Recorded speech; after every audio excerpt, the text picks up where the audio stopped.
Ah, welcome to Tales of Winternacht and the Tale of Cybil's Spear, Book 3, Chapter 17, our primary actual play D&D 5e campaign. I'm Silver, and I will be your storyteller this evening. With me are our players, Ernie, Saga, Conrad, Jeff, Dustin, AJ. Try and be random. For those of you tuning in for the first time, or if you've missed a session, I'd like to encourage you to check out previous sessions on our YouTube channel. Also, like to direct you to our Discord server to join our community and interact with us, and to our Instagram. Links to all of these can be found in the About section of the Twitch channel. Before we begin, I want to thank Smiteworks for Fantasy Grounds, a virtual tabletop of choice, Sirenscape for amazing ambient sound effects and music, Discord for our voice and video, and Wizards of the Coast for Dungeons & Dragons 5th edition, the game we play.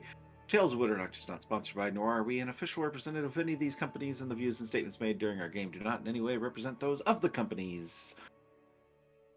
We will be continuing our follower giveaway tonight. During the stream, where we will be giving away a lovely sticker sheet featuring the art of the party members created by AJ. Oh, hey, look, example on screen. Look at that. Really simple to enter the giveaway. All you do is redeem 100 channel points, which I believe is like a half an hour of viewing earns you 100 channel points, and less than that, I think, even. So stick around. If you're popping in, put in those 100 channel points. Join the Discord, again, link in the About section. And once we hit 90 followers, which we need one, folks, one, sending out the brain waves out there across the world, please. One person, just because I want to be able to move past the number 90. So enter the giveaway. We get to that 90 followers, we'll pick somebody at random from all the entries. You can enter once per stream, so anybody who's entered before is still entered in this particular giveaway. And once we hit that 90, we do that giveaway on that one. We will start a new one for a new goal, and I believe we're going to give away a dice set for that one. So yeah, just get us to the 90 so we can get to the 100 and get some dice too. So Do people anyway, not want shiny math rocks? or shiny stickers, either one. We can do them both. Hmm? We know your The dollar math count rocks right are there. too far away. I can't show them on screen. I can put like a handful of them up. Oh, we could even be really special. I could say these are official dice used in Pens and Swords by Lord or Ooh, Baron Galmanor. Since Yeah. I that's used one of true. our test sets for that, but Plug. Go watch Pens and Swords on our YouTube channel. The entire series is already complete there. If you want to yeah, get something just something shorter form. check 4 out episodes Pens of and pure Swords, chaos. Thick as Thieves 2, all of our lovely other actual plays that we've done. Anyway, with all that out of the way, let's play some D&D. So, previously on the Tale of Cybil Spear. Cybil Spear, a group of 6 strangers brought together through tragedy to face various threats in the world of Winternacht, including being caught in the web of a being known as Kurzarath, the Dreamer. Their current journey has brought them to Torsland, the northern homeland of the party's barbarian Jofridir. Arriving in the port city of Riab, they met Aliona, Jofridir's beloved, who traveled with them as they ventured to Jofridir's home of Snodeskull. They arrived to find the town seemingly abandoned, and after some investigation, were able to locate the children, safe and sound under the care of a lighthouse keeper named Helen, but unfortunately, no living adult residents of the town were to be found. Several bodies were recovered, including that of Jofridir's brother Ivor and the village elder Herdert. Ivor, while a lifeless body, his ghost seemed to still exist in the area and took hold of Jofridir for a short period of time as he faced off against the party before being shut down, at least temporarily. Ultimately, the party resolved that their journey would take them further south to the village of Bjornsflukt, where the supposed attackers had originated from. Leaving Helen and Aliona behind to take care of the children, the rest of the party headed south in search of answers, and have been traveling for a fair number of days, include over their travels encountering various things from a reemergence of Ivor's ghost, a hermit living in a cave in one of the valleys they passed through, a dangerous river crossing, a siren marsh, haunted holdstead, band of warriors on mammoths, bloodthirsty blights, and a primordial being named Viben Glut, the blood god. The last encounter resulted in the party being teleported over the Dristigfell Mountains and closer to their objective, as here in Torsland, it is evening. The date unknown, as the party takes stock of their current situation. Our tale resumes as the party gets their bearings back on the mortal plane, standing amidst a familiar yet different shrine on the southern side of the Dristigfell Mountains.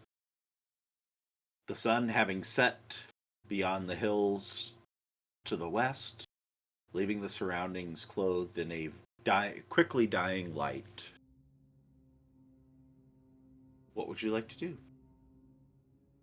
Can I walk out to where the sun is setting and get the bearings of like north, south, east, and west? Sure. Does anybody know what day it is?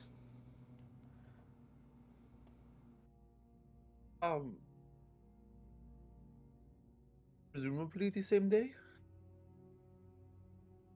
Right, we haven't slept, so it should be the same day. And what day would that be? That was. I wrote it down. Previously. Not last time. A second of Sonman.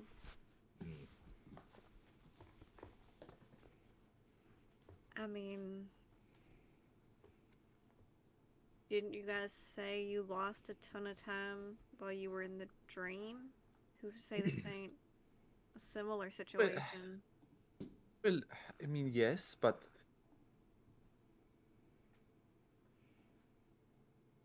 Hopefully this isn't the case. yes. When we were dreaming, we were sort of in a coma. While this, as far as I know, we actually physically moved. Hopefully not that much time has passed. Right. Well, in any case, the sun is setting, so we should probably find. Well, I guess this is as best as any location for camp. Maybe outside of the weird stone circle thing? I don't know. I mean, I suppose it's not a bad idea, but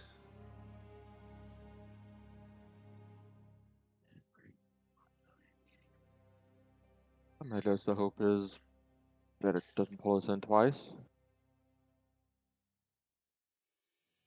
DM, would it be, would we have enough time to find another place if we went to like actually go look for one, or how much time do we have left in the day, whatever day it might be? Give me a survival check. Oh, that would be handy if I opened Fantasy Grounds. That would help, yes. Oh my god.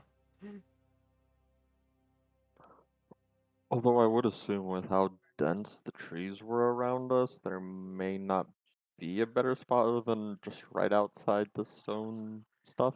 Stonehenge. I mean, that's my The thoughts. forest is Just a the little forest to is the very similar to the last one that you were in, where you can only really move single file through it, except for in this clearing right where the shrine is. So your options would pretty much be travel a little bit in the dark to get outside the forest, or set up shop here right next to the shrine. Honestly, Or I in the think that we shrine could if you really just. want to.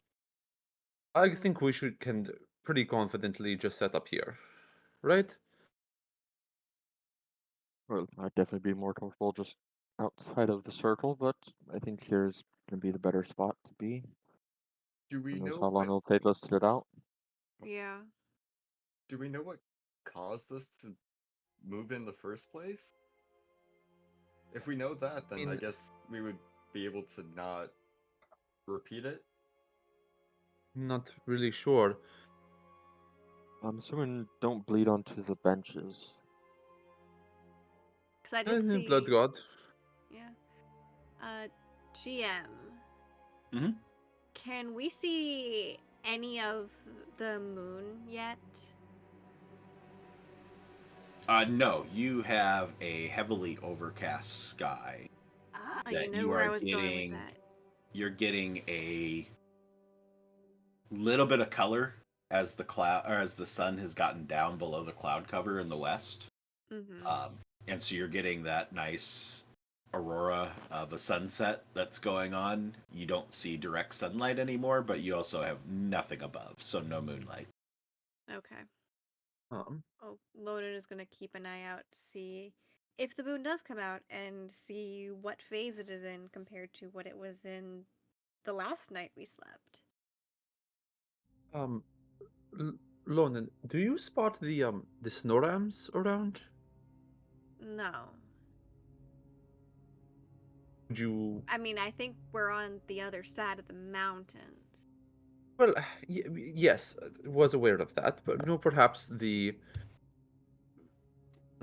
Sanglut said that he was providing us a little bonus. Maybe that little bonus was a ride. Was teleporting us in the first place. I'll take a Is it- look around, but I I ain't confident in it. You know, Uh. I know that there was a point where I was asking for more than probably what we deserved, but he could have at least sent us the snow rams. I hope No, no, Snowflake is no. alright. They're in the natural environment. Why wouldn't they be? It's like if your horse runs off into the wild, it's it was meant to be all along. Unless anybody had some valuable shit stored on the ride. No, but Well, and weren't they also, all tied up together? Yeah. yes, Ooh. and Yopper kind of stays silent, scratches his head a little bit, like, oh yeah, they were all tied together. and uh, and it's going to probably take us 3 to 4 times as long to get back without them. Lonan will kind of scout around and see if she can find any sign of any possible snow rams. Um, Alfred will also give a hand with that. He'll hopefully click his boots together, and this time they will decide to start whirring around with their little propellers. Um, and he'll send himself up into the sky for a little bit and give a little vantage. Okay. One of you can make an investigation with advantage, and yes, your boots are working. Things seem to be back to normal. Oh, that's I'm sweet. presuming a you want to make 4. the investigation, Sure, Alfred. gladly. Now that Fantasy Grounds is up and running. Ooh, Sweet. All right, 23. You guys kind of just make the rounds around the outskirts of the shrine into the forest a little bit. Get a good lay of this being the same types of trees, these chestnut trees. Alfred, it's not easy going trying to fly around in these 30-foot tall canopy of a mess. But looking for signs of any sorts of creatures, really the only signs you see are things that resemble tracks that you would attribute to probably the needle blights that you dealt with before. Lots of them, and in what direction? Just all around? Just various signs in different directions. Not really like enough in a single area to really attribute to being like here's a large group moving through this area or that area. Right. More there's no- solitaries. Okay. No more Don't wrong really see path. any signs of anything else. With a 23, I'll give you one other one. You find one line of tracks that are paw prints, like from. You would think that Cybil had been through this part of the forest. That size of dog. And they abruptly stop at one point. Interesting. Yeah, Alfred will come down next to where Lonan is and report like the needle blights, and then there's like tracks that almost Cybil would make, but they just sort of stop out of nowhere. Like the animal lifted up or just vanished. That's concerning. Right, because Because nothing that could actually lift something as large as Cybil would be able to get through the trees. And there'd be more of a scuffle. right, if there was like a small dragon or something, or Mm-hmm. like a large bird, I don't know what sort of And like I said, anything large enough to actually pick up something the size of Cybil couldn't get through these trees. yeah. You know, if we were to logically start, bless you, deducing. Previously, when we went into the portal, it seems like not only did we walk through a door that was open, but our esteemed host also allowed us in for his entertainment. If we were to stay in this temple and make camp, I doubt that the same door that was open to us would still be, considering we've made deals and he's been thoroughly entertained. I think that if there's some big fuck-off creature in the sky, I think it might be best to just sleep with a roof over our head for tonight. Or we wake up back in hell again. I mean, it's a gamble. Honestly,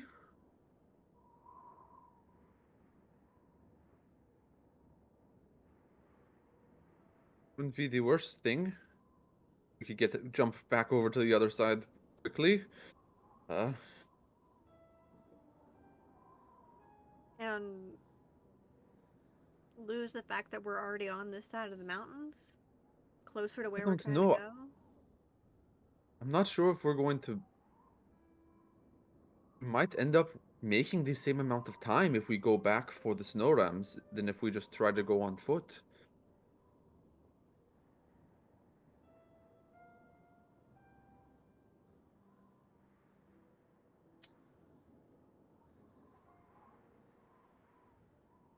I'm too tired for this right now.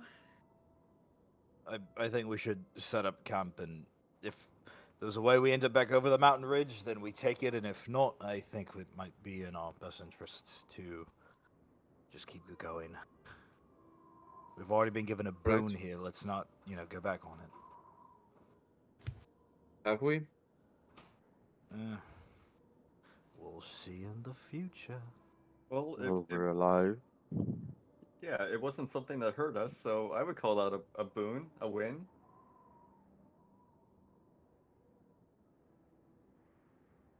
We're alive and we're one step closer.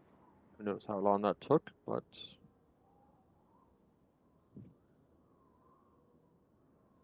That being said, if we're going to make executive decisions that we are going to be sleeping here, let's start setting up, winding down, um, uh, discussing a watch order. Are we I'll doing a take fire? first watch.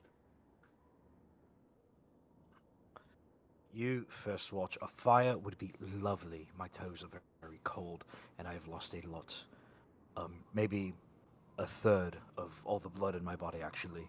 So, I'll get some kindling. Yeah, I'll give you a hand. DM, what direction were the almost dog tracks? About dog tracks? Semi dog tracks? Cool dog track. Towards the east of the shrine, Um, probably 100, 150 yards away okay. from the shrine. Lennon, do you mind if we go this way? It's where I saw the dog tracks, and I just wanted to take a look in the area, and whilst we're going out. Yeah, no worries. Perfect. Yeah, so we'll go out, start gathering kindling on the way, and as we reach that like area where the tracks stop, can I just take a look around and see if there's anything that I see? Yeah, give me Any- another investigation. Okay. Just looking for any signs of like what happened to the tracks, like why they suddenly stopped, or And if Lonan's helping you, Lonan, are you helping me? Yeah. Please. Yes. I mean, I can also roll because I realized I have a +6. But you're Oh. also rolling 19, so it doesn't matter. Okay, yeah, no, I Yeah, rolled another dang. 23. start off strong. Mm-hmm. Okay, with 23, you're able to find your way back to what you had found, what the two of you had located before. And looking about in this immediate vicinity, yeah, you just see what appears to be dog tracks. Could possibly be like wolves. Anything in the canine variety. The tracks suggest that the creature was probably running up to this point and then just is gone. No signs. Looking in the vicinity, you can't find where like it leaped or jumped to some other location. That just disappears. But when looking around, you do find a very primitive, simple hunting blind that's been set up. It's about 50 feet away from where these dog tracks end. Doesn't look like it's been used in quite some time. And when I say quite some time, I'm not talking several millennia like the shrine. I'm talking more so not probably in the past 3 to 6 months, or yeah, not probably in the past half year. Lonan's going to approach it and see if there's anything useful in there.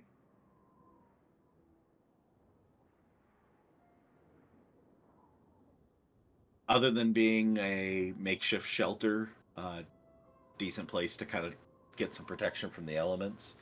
There's no supplies of any sort in it, no weapons, no equipment. It's, like I said, it hasn't been used in quite some time. It's been vacated for quite a while. Mm-hmm. It has a good viewpoint back on where the dog disappeared. Alfred will sit down in the hunting blind and like peer out towards that vantage. Is there any sort of insignia or any sort of like? Is there something else that Alfred's missing? I don't notice anything with your 23. Lonan, it's so weird. The dog was. I mean, it looks like it was going full tilt here, Mm-hmm. and What if then it was like disappeared. Sangloot was like playing with Cybil out here, and then that was when we were getting to the end of the maze, and he just like plopped her back in with us. Do you think that he would have domain out here? I mean, this is a little far out from the clearing. It's just me kind of throwing some sort of idea out there. He'll shrug his shoulders. I mean, I'll be honest. it's more than I have. Eh, I'm just glad to be out of there. Me too. Maybe I'm just still a little high strung. I think you're the high-strung one here. Yeah, I do.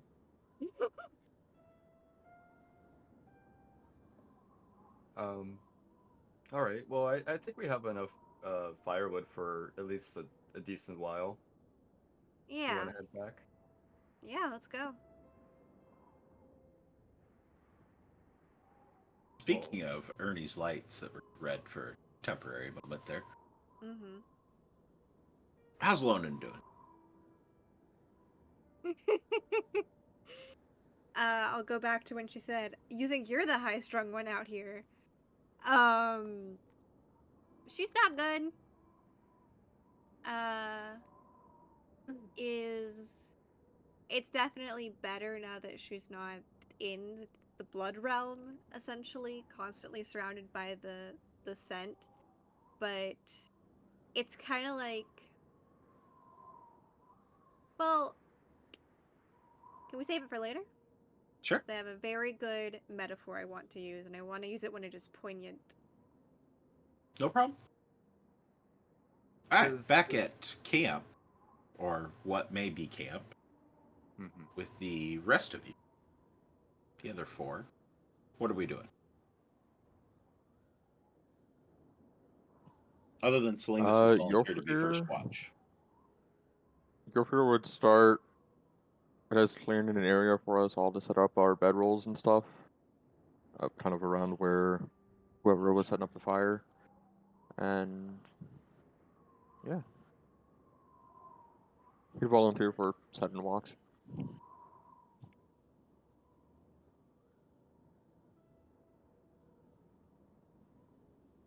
Zedger's gonna check the trees, make sure there's no blights that are gonna walk out of them like last time. Okay. The smartest Give one me on an my list. investigation or a nature.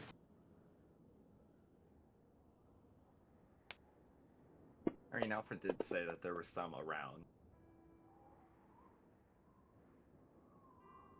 Don't find any. Like you find sign where you can find the tracks, but don't find any in the vicinity or see any. Yeah, probably after that, Yofferdir would have made the fire, and Zedger will just sit by it. What's Kiesel do?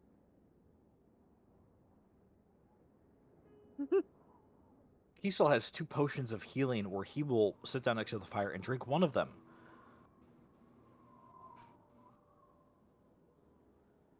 We got everybody waving today. Guest appearance. Yeah, she's doing her hair too. Nice. I need to go about. God, have I ever used a?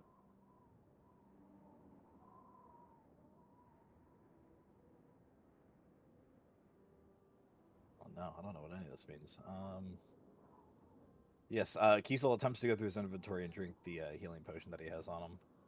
You just click the little green Oh, plus sign on your items list on actions. They have changed some things in here. I'm getting Wow! Shout out to the engineers who do the UI on this. Yippee! I rolled a 1. And a 4. And a 4. I Okay, like the bright I'll side. take it. Can I go out? I mean, there's like snow, right? Yeah, it's snowing, lightly. Okay. Your On red. the area is probably a foot to a foot and a half of snow on the Okay. ground throughout the forest. I want to get out like a piece of cloth, because Kiesel likes ripping stuff off him, like leather and stuff. So I have like a piece of cloth, that I keep on me and stuff, and I want to take it and get some snow, and then I want to use like the bottle of where the potion was, put the cloth over it and kind of put the snow over it to where it's kind of like dripping, kind of filtering through and gathering up the melted water. And this is gonna take a while. Even if it does melt, I'll be like next to the fire to try to fill up my thing with snow water. Okay.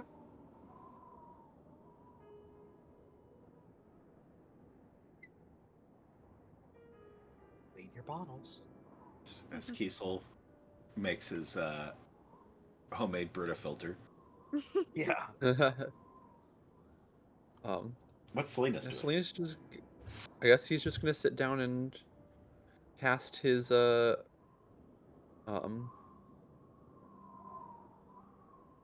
cast his hut. Okay.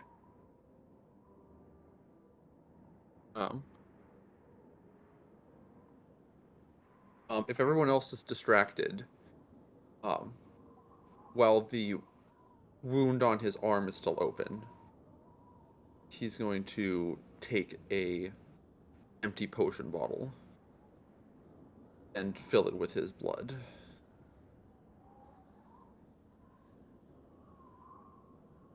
Okay. Better not be doing what I think you're doing. Are you stealthing this? While trying to avoid detection by the rest of them? We'll never know. There it goes. We'll Yep. never know. He's real Man. stealth in it. He sacrificed too much blood. No. Selena's All the fucking videos are on. dies.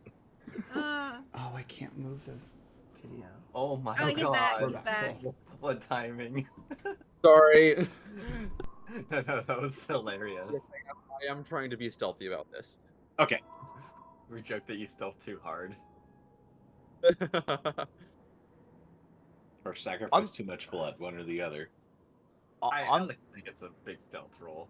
On the same wavelength, Kiesel would not be completely occupied with doing this with his jar. Could I possibly make like a perception, or would I be using more like passive perception? So for those of you that are engaged in some sort of activity, I'd say it's going to be passive. Okay. Is what he's got to beat.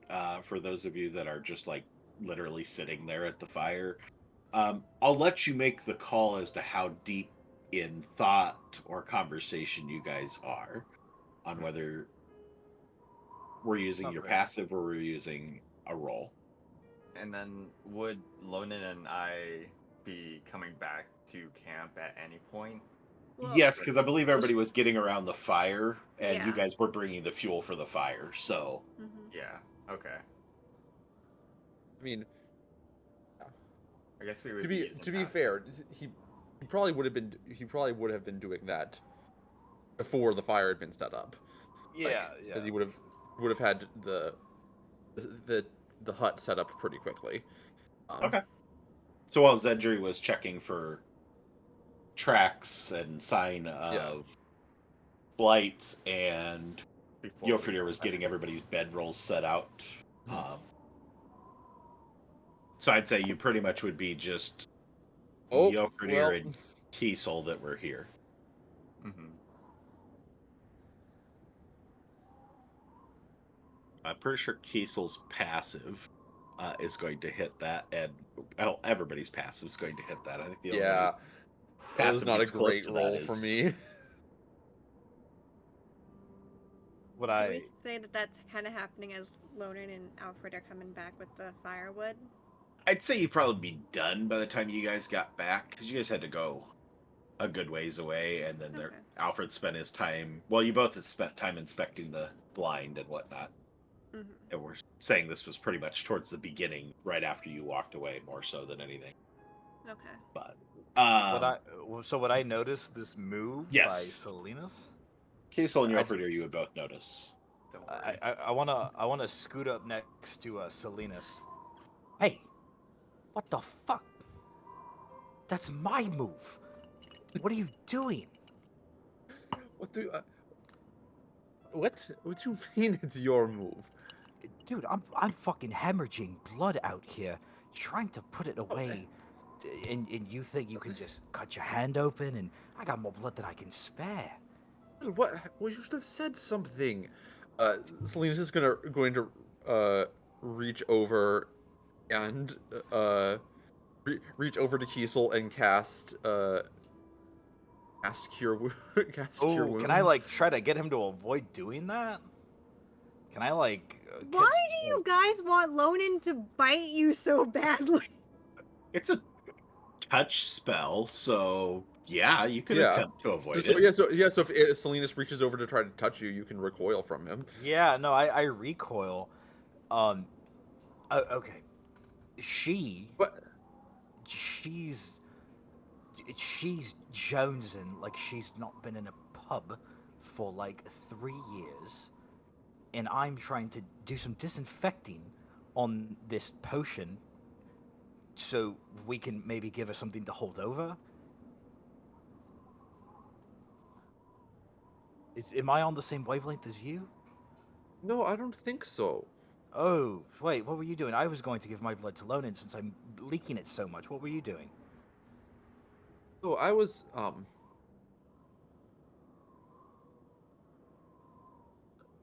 his voice switches to being projected directly into your mind. You sneaky fuck. I was well, I was going to leave this here for Okay, San Glut. I'm gonna stop you for a second. Do we want to Jeffin? The rest of Oh. them? Okay. I mean, he just It's said fine. it. I said it. It's fine. Oh. Kiesel says, not in Salinas' mind. That does seem more nefarious. Did you want to put your blood in this vial so we could give to Lonan? I was thinking about putting it in the cup in my mess box and shaking it up in the snow to make a popsicle. But I don't know if she needs, like, substance or if it's, like, just the flavor of the blood. But she does not look very good. But I don't know if you're supposed to mix it or if it's like wine where you have to have it's different bottles and stuff. I don't know, DM, could I make some sort of check to know to be able to answer one of these questions? I'm not really sure. Give me a nature check. Okay. Oh. There it goes. Didn't go in the box. You have no That freaking. seems about right. I don't know. I mean, I assume that it isn't just the flavor.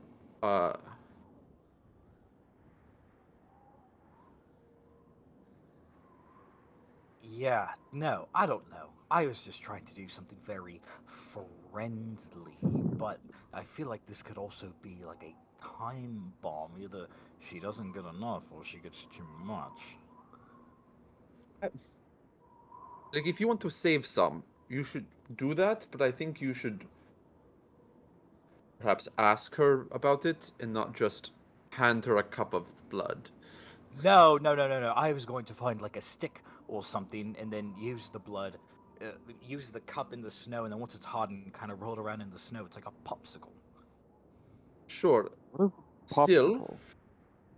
before you sure collect it and stick it in the snow, but maybe just once again ask her before you hand her a blood with a stick with frozen blood on it. Well, it's that southern subterranean hospitality. She's going to tell me no.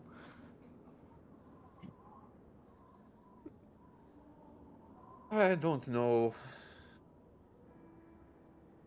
On the other turn, giving your blood to semi-glutide, or whatever his name was, was that a deal that you made with him? Well, it's not a deal per se. I'll let you know if anything comes of it. I mean, keeps your friends close, enemies closer, and Eldritch Horror is even the closest, so I do not oppose. Do what you do. I will not tell a single soul. Jofre, you wouldn't have any problem with this, though, would you? Well, if it helps her out, no. In the bigger picture, that wouldn't be offensive either, would it? Well, I'd hope not. Great. Well, we can, leave blood at these shrines, and maybe we get some goodies out of it. As you're closing out this little part of your conversation, Alfred, you would notice Alfred and Lonan approaching the camp with the firewood, and Zedri returning from his searching the surroundings for blights.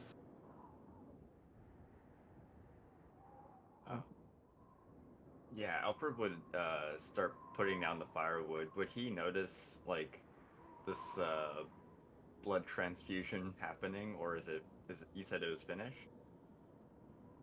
They'll be finishing the conversation. I'm not sure what all's going on beyond that. Salinas, have you finished collecting your own blood? Yeah, no. He would have done the vials. He done like the vial and put it away in his bag, and Okay. then cast put his hand over the wound and cast the healing to close it up. Heard. I just want to know what we're walking into. Yeah. All right, we got some firewood. I didn't find anything else about those tracks that I saw. They just sort of disappear still, and there's no indication. But honestly, Lona and I decided we were too tired to even think about it. I think we could all use some good rest. It's been a interesting time. I don't want to say day. We don't know how long it's been.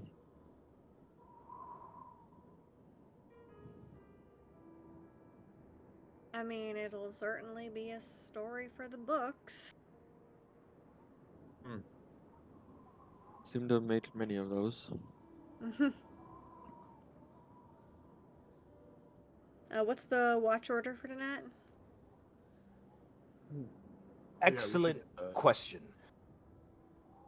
Oh, I think Selena's wanted first. I can go ahead and take second watch. I don't know if we need to double up or anything. I'm okay taking last before sunrise. I can fill in the third. I'll Or- take the fourth with Kiesel, just in case.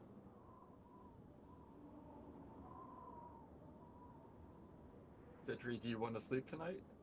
I will gladly be the one to sleep tonight.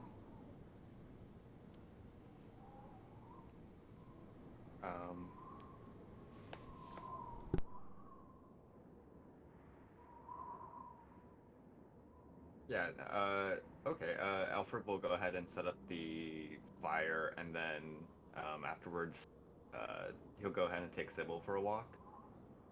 And just sort of like scamper around the outside area, sort of like how Zedri did, but not really like investigating, just going for a walk. Okay. Lonan is, after a bit, she's gonna separate from the others, go off a little distance, and send up a prayer to Noctalis. Pray. Just don't make me do anything stupid. I won't do anything stupid. You are the god of hidden knowledge. I trust that what we found is supposed to mean something, and we'll figure it out.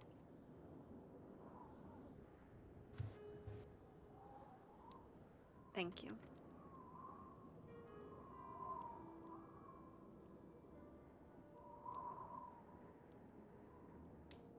Anybody else with pre-watch activities? Pre-rest activities, maybe we'll put it that. Alfred, when he gets back from walking Cybil, will also take some time by the fire. He's gonna spend the rest of the time between now and his actual watch. If he doesn't really have anything that he has to do from the others, he's going to be spending it just sort of giving thanks to Infernus for all the the support that he's given throughout the entire event.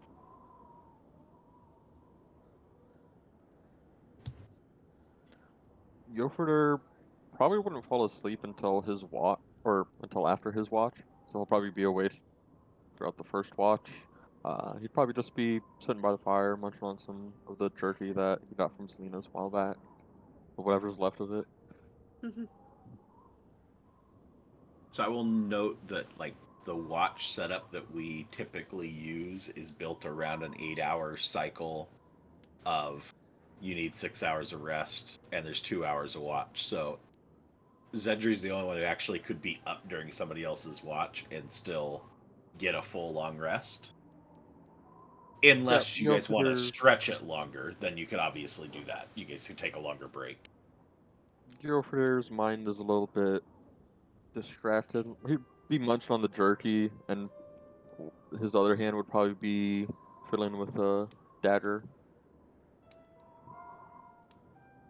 Probably just find a rock and be spinning around on the rock kind of thing or something. Particular dagger? Oh, I think we all know the dagger. Okay.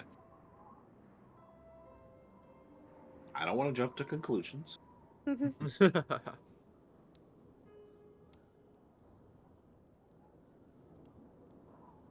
Hazel, Selena, Cedri, pre-rest activities? No, all the activities come after.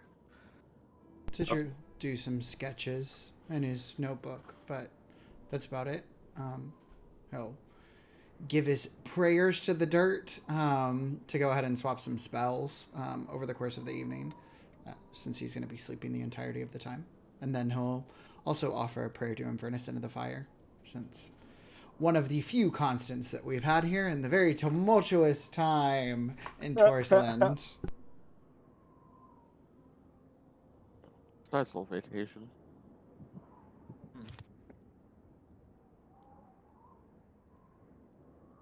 Yeah, normally vacation goes to somewhere like Cancun where it's nice and warm, tropical. We take a vacation to where it's freezing cold. We're in like the Arctic Circle of Alaska. Would love to see the aurora. All right. As you all complete your pre-rest activities, and everybody but Selena's has the opportunity to retire for the evening. Just for my clarification, who is not going to sleep during first watch other than Selena's? Selena's might. We'll see on that one, but I'll sleep. I need to sleep. Oh, Sleep.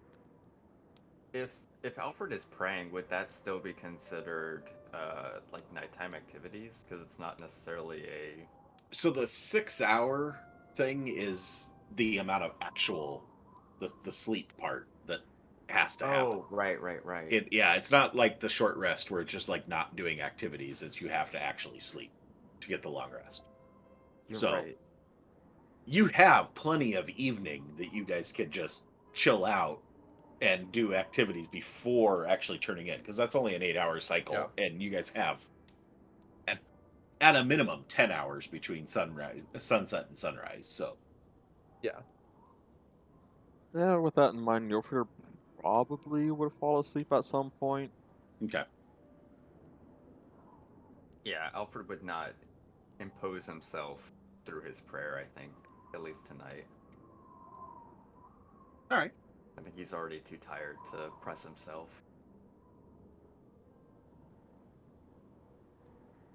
So everybody goes to retire for the evening, with the exception of Selenas, who's left on watch with his little potion bottle of blood. And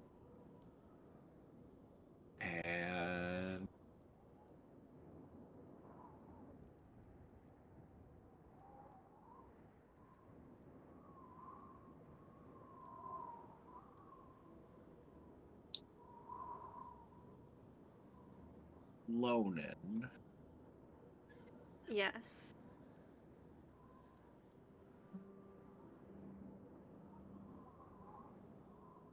Give me a con save in the tower. Okay. Ooh, Oh. Oh, we are starting off it's a strong. cold night.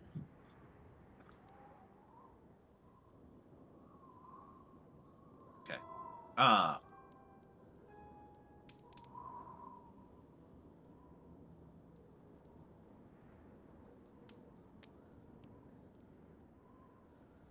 right. As everybody gets comfortable inside the hut, the nice soft whistling of the winter wind outside, crackling of the fire, enough to be a pretty soothing relaxation for those that are not injured. For those of you who have taken a bit of a beating over the course of the day, exhaustion kind of sets in as to you pass out of necessity more than needing to be restful. Salinas, you find yourself the only one awake.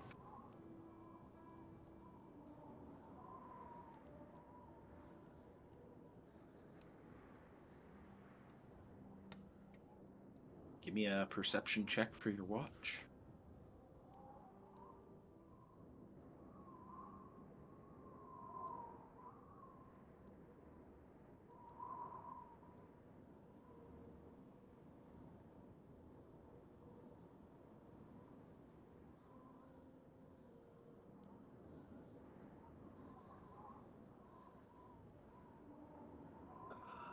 There's perception.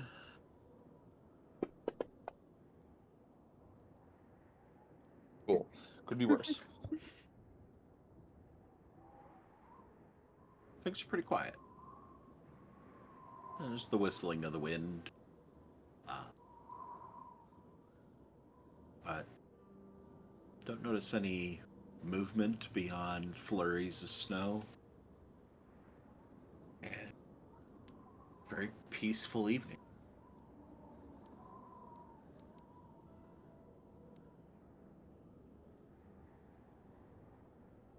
Something seems missing. Going to take a leap that something seems missing to Salinas. There's been kind of a good night to each night the last two rests you've had, as to have, however small, a little bit of a twinkling light off in the distance kind of ushered you towards your night's rest. Don't see anything out there. For a moment, think you see something. It's just the embers of the crackling fire going up. Darkness surrounds outside of the halo of the light cast by the fire. Peaceful, but disappointing.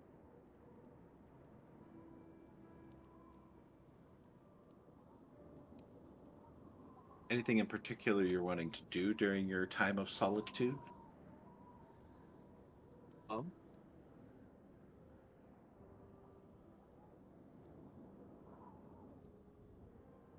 He takes a moment to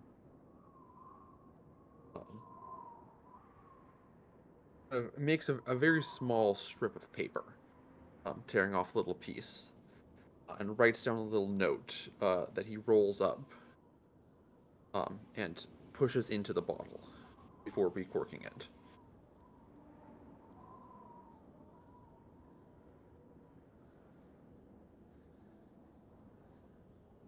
Do you do with your message?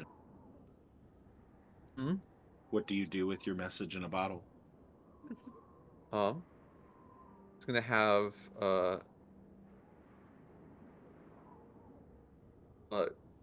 summon Galfrank, and give him the little bottle to carry in his little teeth to take over back inside the altar. Okay. And set it on there. Set it on the altar there.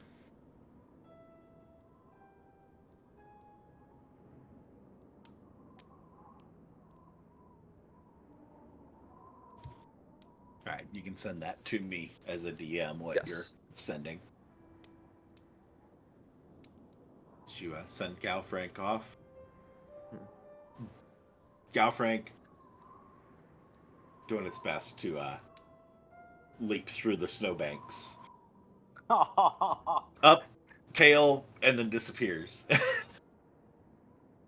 Doing its best to find locations where there's a little bit better territory to move across, but it's slow going.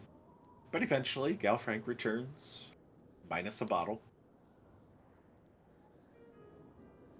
Snowy.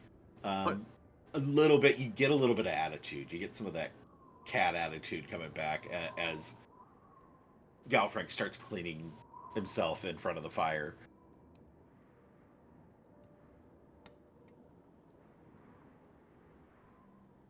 But your watch passes. Go ahead. I was just gonna say, once he started coming back, Salinas would basically unsummon him and resummon him back inside the hut to save him some travel. Gotcha. I was going to say catitude, and I was like, no, it's too much. No, catitude is so good. Yeah, your watch passes in stillness, blanketed by this ever deepening layer of snow that you've been traveling through that just seems to be getting worse and worse the further you go. No moonlight, just the glow of the fire casting shadows across the forest. Small flurries of snowflakes drifting down. Again, that peacefulness, but the sense of disappointment and kind of missing out. But eventually, feel like time has come.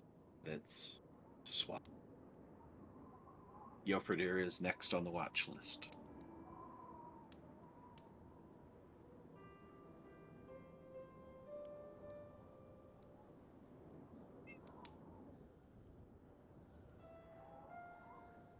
Specifically silver, since you deal with you have a tortoiseshell, you get to not only deal with catitude but also tortitude. Tortoiseshells are notorious for their little attitudes. Oh, she's got a lot of attitude, for sure. Mm-hmm.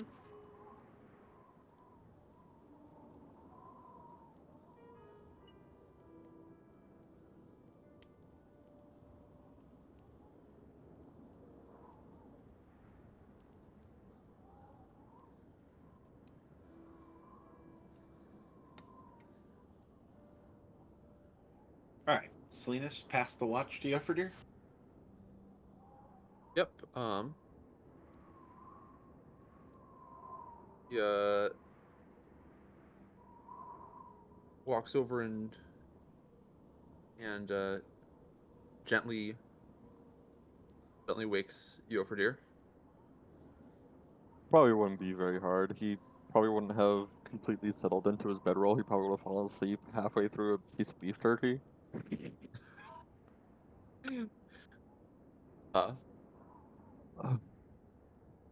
Watch time. All right. Anything interesting? All quiet so far. Galfrank is going to stay up and about and accompany the others through your watch as well. Okay.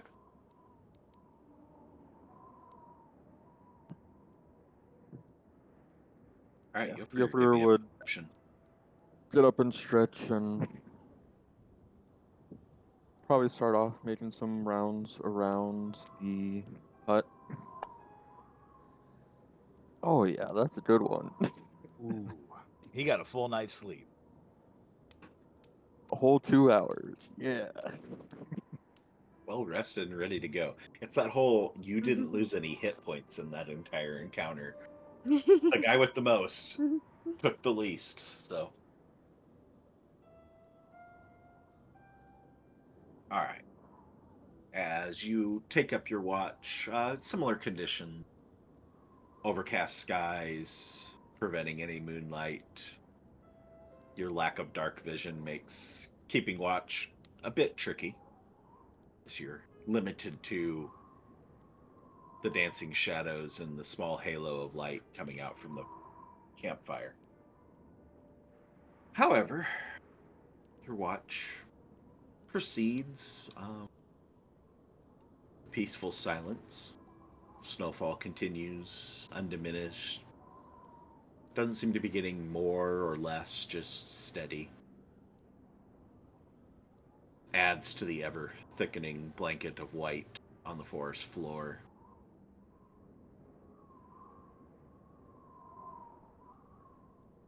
Trees, the shadows being formed of the trees as you watch, it's almost like these big skeletal sentinels that are surrounding you. Almost like they move because of that movement of the firelight going against it. And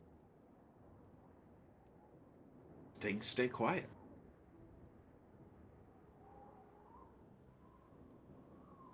About halfway through your watch,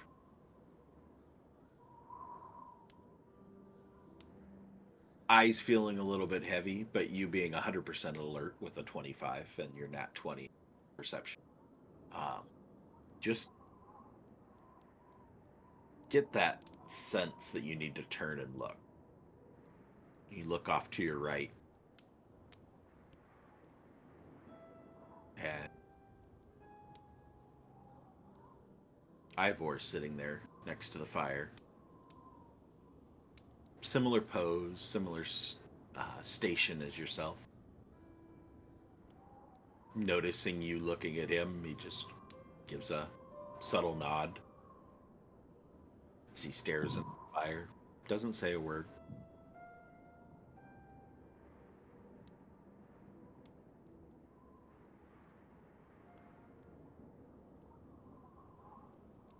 Yeah. After probably about a minute or so, your fear would.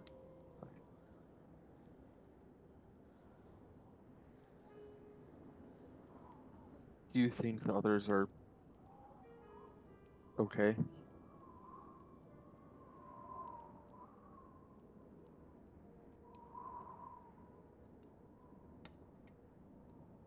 Shakes his head back and forth a little bit.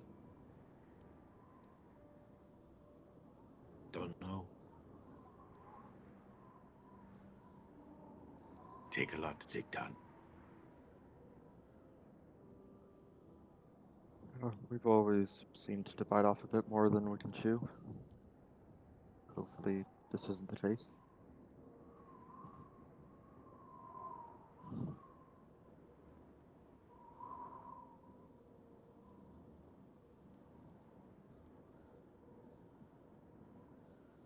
His ghostly eyes just continue staring into the flame. Even when he responded to you, he doesn't look away, just looking as if through the fire.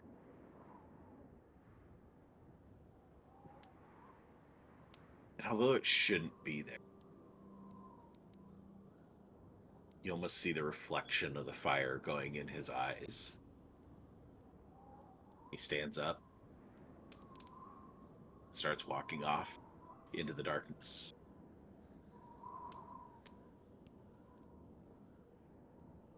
Disappearing from your sight.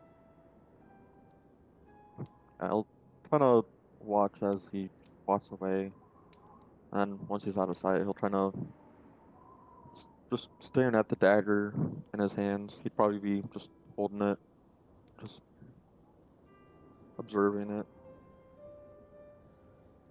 And after a moment or so, he would quietly, of course, not to try and wake anyone else. He would start a prayer to Briora.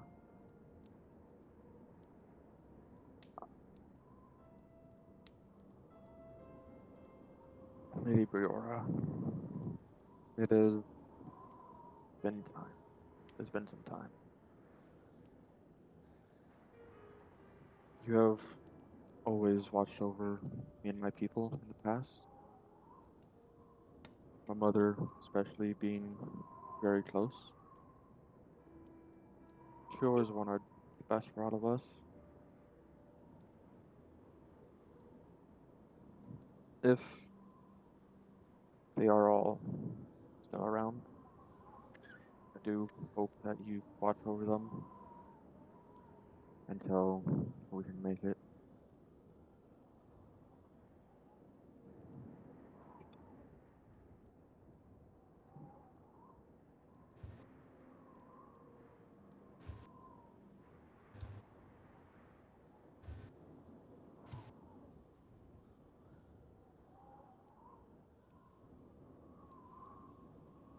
Your words carry off with the cold winds.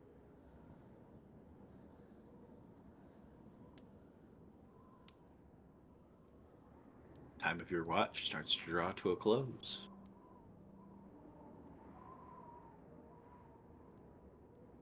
Yeah. Once he knows it's time, he'll stash the dagger away, stand up and stretch a bit, and go wake up next watch. I believe it's Alf. Yeah, Alfred. Well, Alfred, you're up. Alright. All quiet and cold. Nothing new out there. Well, besides the cold, that's good to hear. Have a good night. Wake me if anything happens. Well, of course, you'll definitely know if something happens. And he'll settle into his bedroll. Go to sleep. Alfred, if Cybil is awake, he'll take her on a walk with him. If not, he'll stay within the clearing, but he'll just sort of make rounds around, if that makes sense. Okay. Just doing a little patrol. Go ahead and give me your perception check for your watch. Heard. Sometimes you just need to walk around and clear your head. Yeah. All right, dirty 20. High rollers. There you take your little walk around. Sort of patrol. Just move around the area. Cold's unpleasant. Thankfully, have some protection against it, but the bare skin is still exposed enough that it's just unpleasant, not constitution saving throw inducing.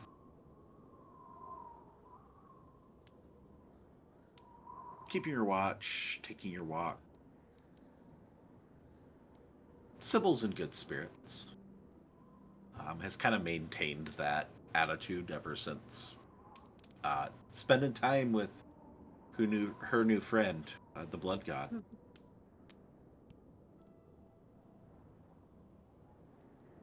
It's kind of just almost playful, despite it being the middle of the night. And every instinct and your experience with Cybil would suggest Cybil would be all for this is sleepy time. But it just seems to be on a different program tonight. It's just like playfully like sniffing the air, looking around. And at one point in time, as you are making your rounds, notice her sniffing the air towards the north of the shrine and off into the woods beyond it. Looking off in that direction, probably about 75, 80 feet off in the distance, see a raven land on what you guess is probably a fallen log that is just barely sticking up above the snow to provide a place for this raven to land, as it is just like right up at snow level but sitting on solid ground. flicks its wings a little bit, and you notice 4 of the needle blights are like trudging their way over, moving in stilted, jerky strides, thin limbs like bracking just softly as they push through the drifts. And just as they get almost within arm's reach of this raven, the raven picks up and flies about 5 feet away, and just they continue to just follow this raven as it teases them, flying just far enough away every time. Occasionally up into tree branches, fallen logs, rocks, just in the perfect place every time. Every time they get near, it takes off, leading them further and further away, deeper into the trees. You almost pick up a little bit of a definite sense of intelligence out of this raven, that it like knows that it's not just lucking out. It knows it's doing this. Eventually move out of sight. Cybil behaves, doesn't try to dash off after these creatures, either of them. Things go back to relative silence. As your watch progresses, you make your rounds back towards the campsite. And notice someone else is awake.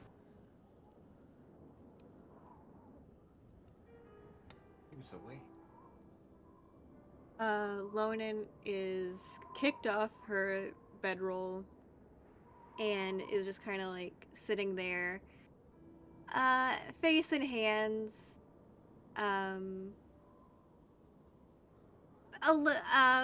Probably when she hears you approaching, she looks up and definitely like Lonan's pale. She looks paler than usual.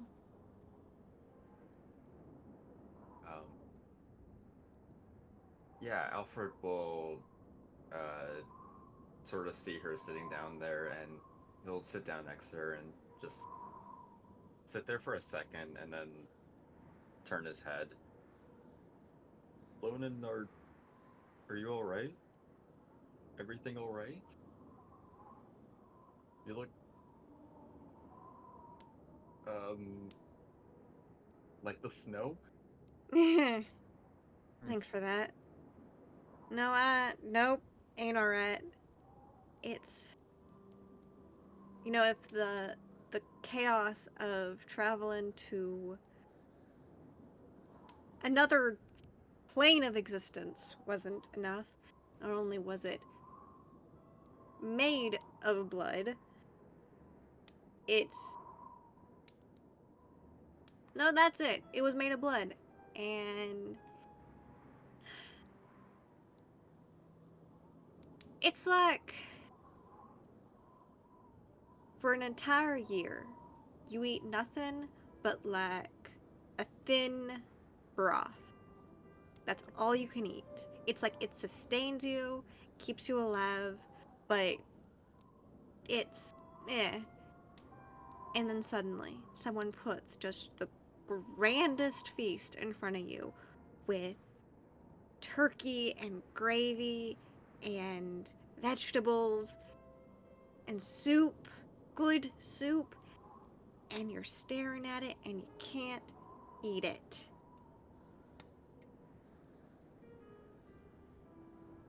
So, you're hungry? Thirsty would be the more accurate option. How long has it been since you, I'm sorry, I don't know how to exactly talk about it. Like, So the what's thing the is, correct terminology? so I have not. She's gonna sigh. I've not feasted since well before the stuff with Sydney, actually. I don't need it often. So we're probably coming up on about over a month now. And normally I'm pretty good. I can control myself. But it's not required. It's strengthening. We still crave it.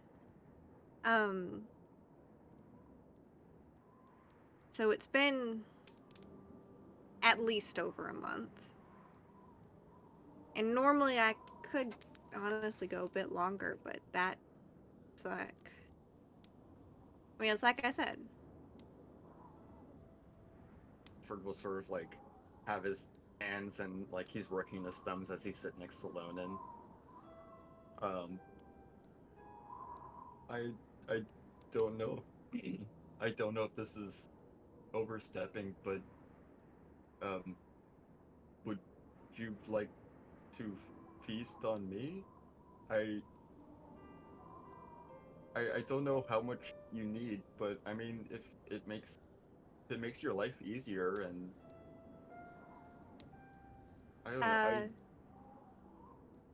sorry, is that too much?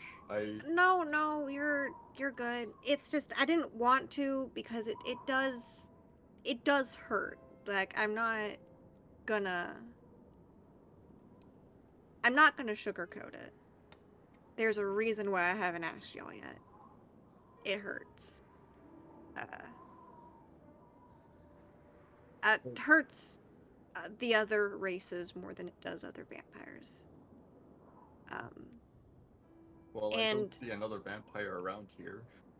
yeah, and as much as it is a practical experience, it is also very religious to us. This is our gift from Noctalis.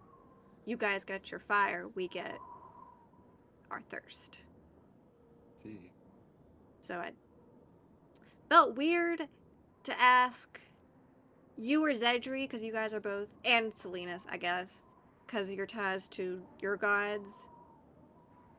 I'm pretty sure Yofredir wouldn't care, but that felt like an overstepping of a boundary. And Kiesel keeps offering it, so I was just gonna wait for him to wake up.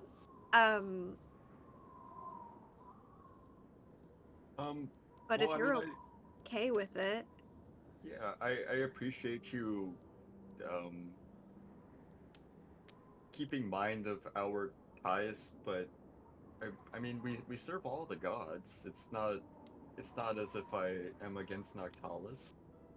It's, I simply have a preference for Infernus, as my nature precedes me. yeah. But if if it does help you, then I'd be willing. And it's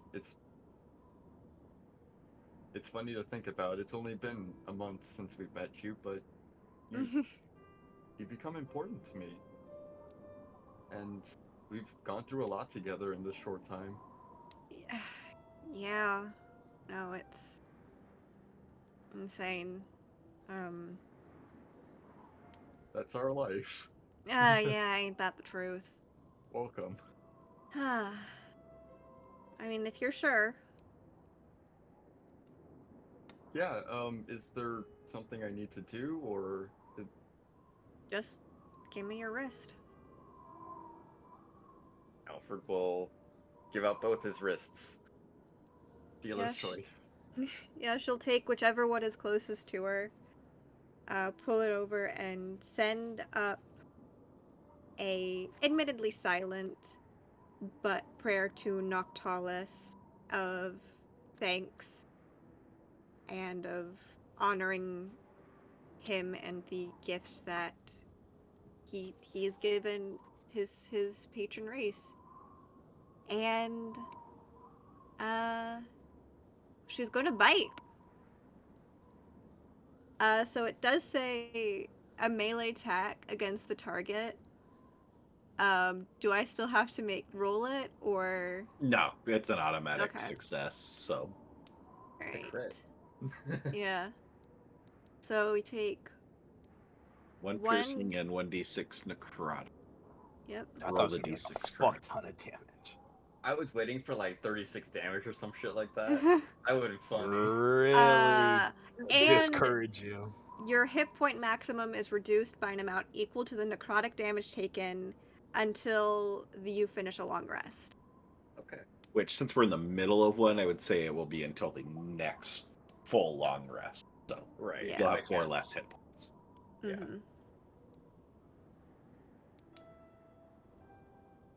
Yeah, so you take 5 damage total. I mean, she could also keep going. Give me a Yeah. I think we're on the same wavelength. Alfred was wisdom gonna check save. Oh, okay. Con We are save? not. No, not you. Oh, Lonan. Lonan. Oh god. Yeah, to see if she can Oh. control herself. Yeah. Okay. Can I make a perception check to see how Lonan is like taking it? Like, does she seem to be like getting back to it, or does she seem to be going too far now that with this wisdom save? I would say with a 13. You know what? It's your character. Is a 13 success or is a 13 a failure?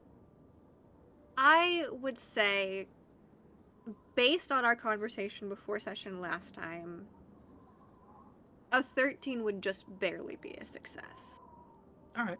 That she's, between everything she's gone through, is that she has a bit more self-control.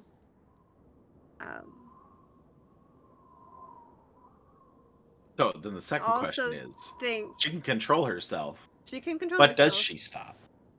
I think probably one more drink and then she'll be done, because it has been over a month. Okay, so just roll another d6. You don't Yeah. deal the additional piercing. You're not biting again. Yeah. Let's see. Another 4. So, 9 damage.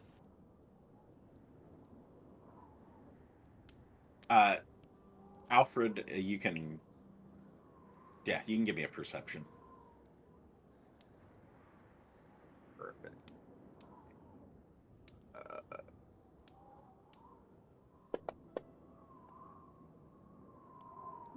12.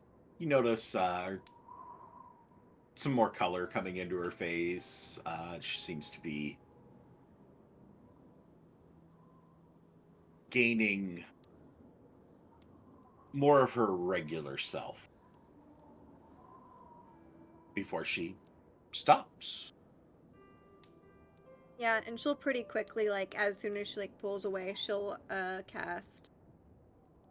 I know it won't actually do anything, because she'll cast Cure Wounds. If that helps. I don't think it actually will, but... Is that going to interrupt your long rest? It will. Yep.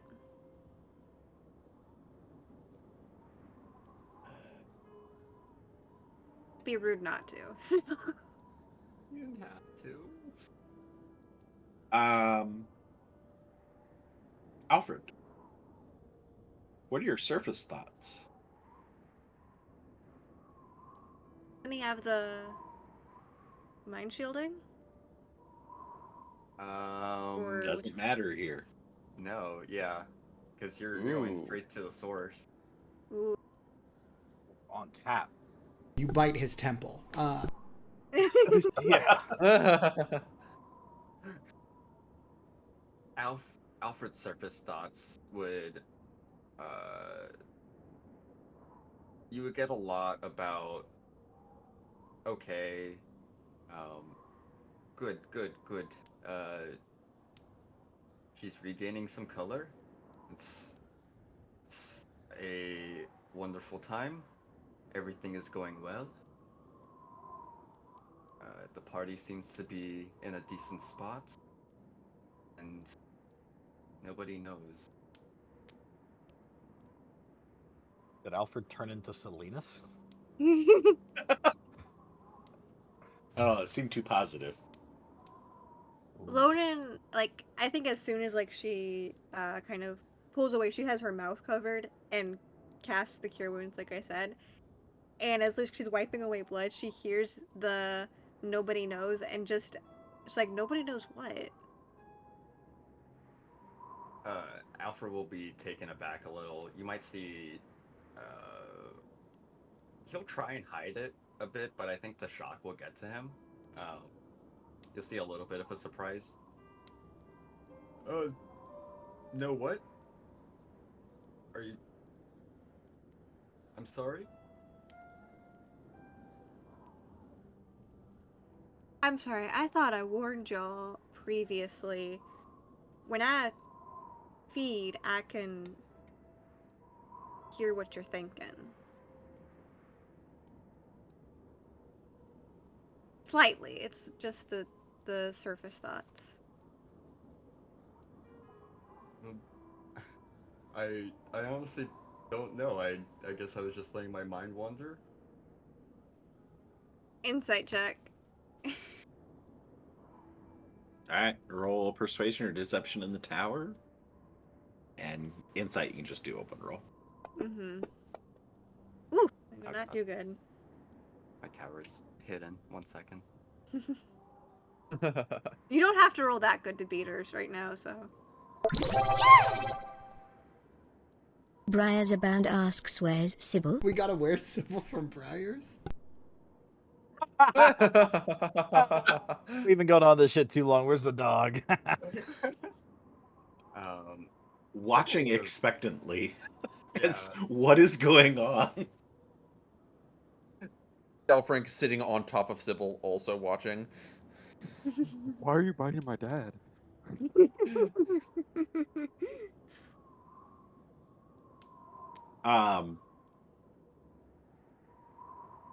Seems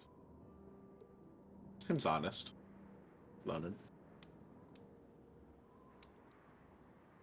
Yeah, maybe that sort of thing just sends me thinking about weird things. I mean, it is late. I wonder if I'll also hear Brevin if he says anything. I hope not.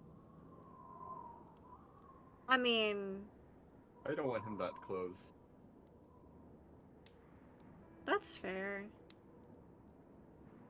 Would be interesting for him to have a conversation with another member of the party, I guess. Even if it is through you. Ooh, what would you say? Who the fuck are you? I don't know. That's a I don't good know, question as any. I mean... Well, I'm not going to be sleeping for the rest of the night, so...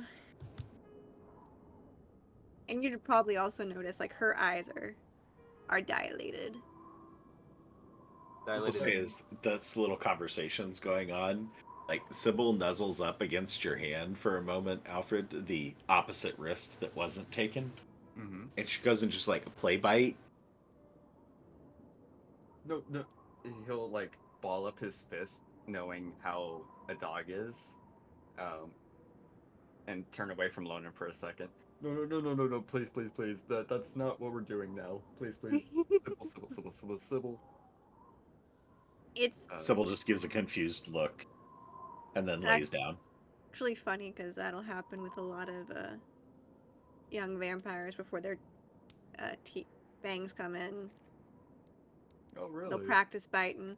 Well, it's kind of like, I think I explained to y'all once, because like the man connection thing, it also, I kind of get a sense of where you are. Like, I can't track you, but I can find you easier.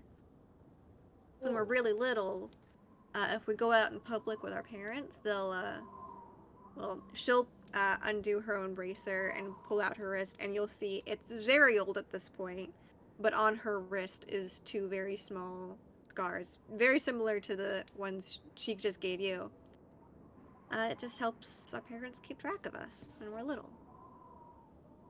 Of course, mine are from my brother, technically, but... Well, I mean, that's very sweet. I don't think that we as Firehearts have something that's so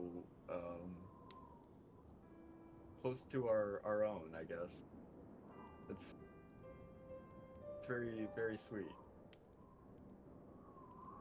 It's a But I guess you'll be able practical, to track me now? huh? I guess you'll be able to track me now? For about a day or so. If you get lost, I'll be able to find you easier. Okay. I don't recommend getting lost, though. Well, now I can't. Hey!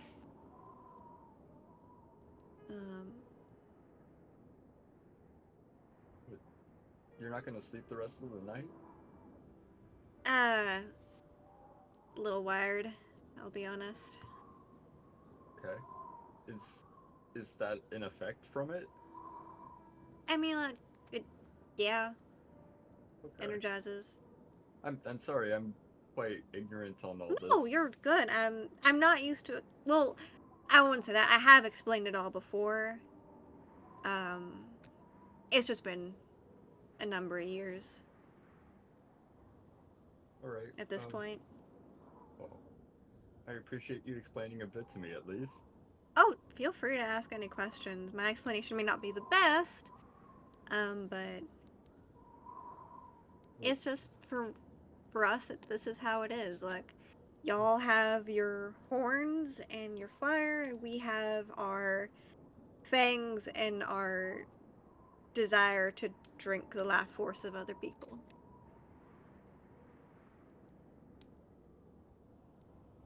You know, as I say that out loud, it's really not equivalent. Alfred will just continuously nod his head as I am. Yeah. Well, I do appreciate you explaining it all. I think I am a little fried and will try and turn in and get a little bit more sleep. Yeah, I can finish up your rest or your watch if you want, and you can go ahead and get some sleep. Oh no, I mean I'll finish up. I think it's about time for me to swap over. Yes, Kiesel and I are last, so. Oh, okay, that's right. I can go get Kiesel for you. He's literally like right there. If you need to go sleep, Alfred. It's alright. Right, right. And, thank you. It really does mean a lot. Well, you mean a lot to me and to everyone else here, and we need you at your best. Thank you. Yeah, go sleep. You're fine. And she'll look at Cybil and like, hey, no biting. Got it? Alfred will pick up her leash, give her a little ruffle of the head, and say, "Right, no more biting," and he'll lead her over to his bedroll. And Lonan will go wake up Kiesel for their watch. All right. Time to not get attacked by something, Kiesel. Is that always the case? We try to make it so. I try to. I'll be honest. Oh, Jesus. I try to keep it consistent that Kiesel does not sleep in his armor. So I will go about kind of putting on everything and tightening what I need to. And has my cup, is it full of water? Or like from the snow? Yeah. Cool. I'll dump it out now that I have a clean bottle. For throwing at people, I guess. I'll kind of have it with me. I guess it's my turn to make the perception roll. One of the two of you makes the roll with advantage. You want me to make it? Or you can each roll, and we'll take the higher. We could both make the roll. Okay. Even though you might be on... we might need to test you for some substances. Holy shit, or not. Dang.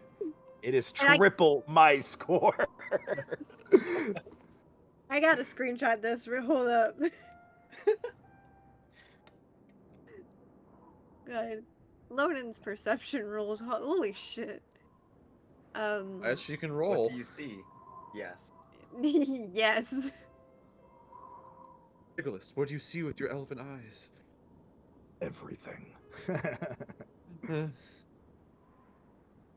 So what do we see as Yeah, a what do we- collective 40 All right. 40 roll? With a Feels 30 additive. on your perception, now you settle in for your watch, and things are pretty calm. Still snow falling, landing, and you just watch it like slide on the outside of the hut. It's fairly heavy at this point, but quiet. No signs of movement. No sounds of activity in the forest, as everything stays pretty quiet through the first portion of your watch. Is it like windy and stuff? Do we get like a nice, like not howl, but a nice little whoosh of the wind? Yeah, that whistle you're getting from Sirenscape. That's your whistly wind going on. Do I notice Lonin with her cat eyes dilated and fangs peeking out of the corner of her mouth and just in a very good mood? Do I notice that? I definitely notice that she looks better than healthier than she did when she rested for the evening. Moves a little bit quicker. Mm-hmm. Aside from that, nothing really stands out beyond that portion. I will note one more thing is that your detect surface thoughts goes for an hour. So, Alfred, if you want to DM Lonan, just occasional surface thoughts as Alfred starts to bed down for rest. Okay. Yeah. As Lonan's sitting here engaging in a watch with Kiesel while thoughts are just like burrowing into her head from Alfred. Rolled a 30, doesn't matter. Still perceiving, unbothered.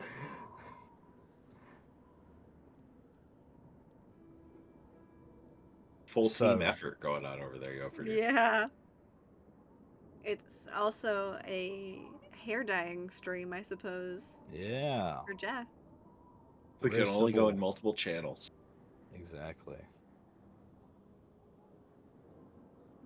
So, how do we get you like an ethical source of blood? I already Yeah, I imagine that as we're like doing our watch, Lonan is like knitting. It's like, Alfred already let me like lighting a take a drink. cigarette afterwards.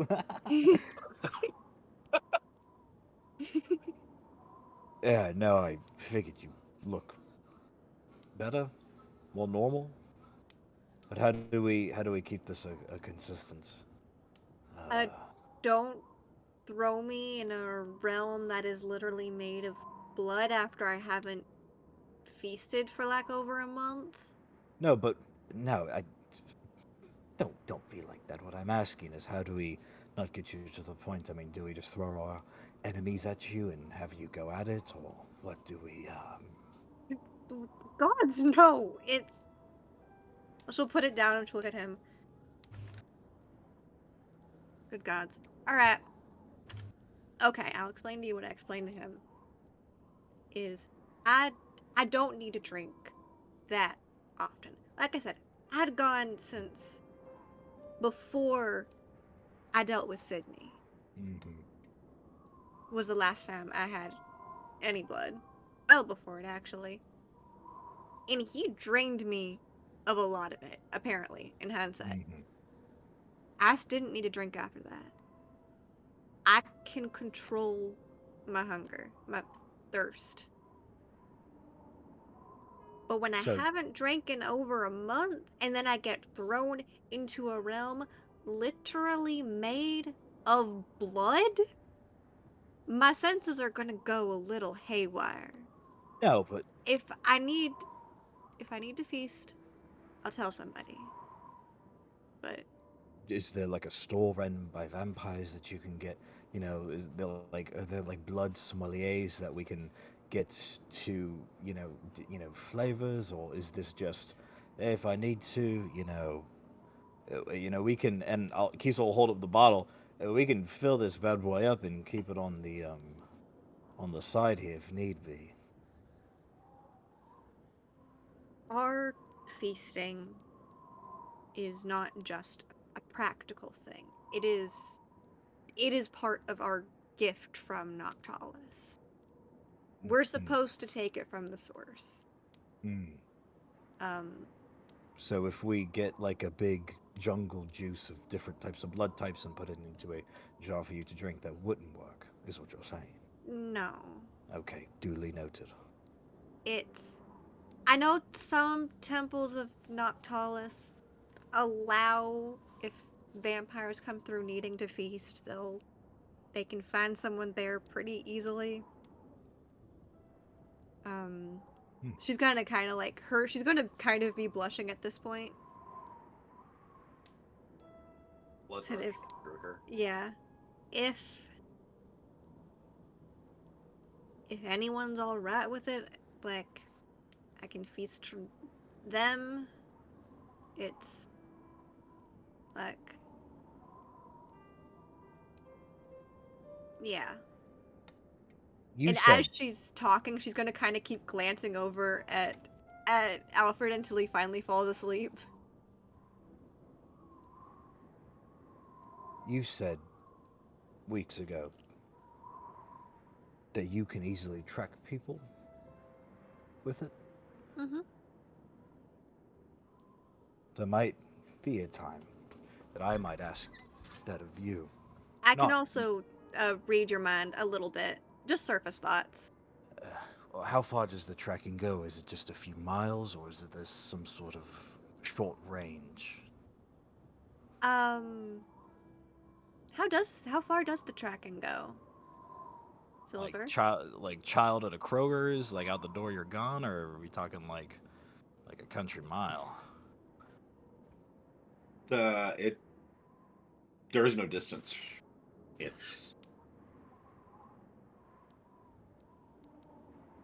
It makes it easier no matter how far away they are. But it just makes it easier than it would be. So the further away they are, the harder the check is that she's getting advantage on, basically.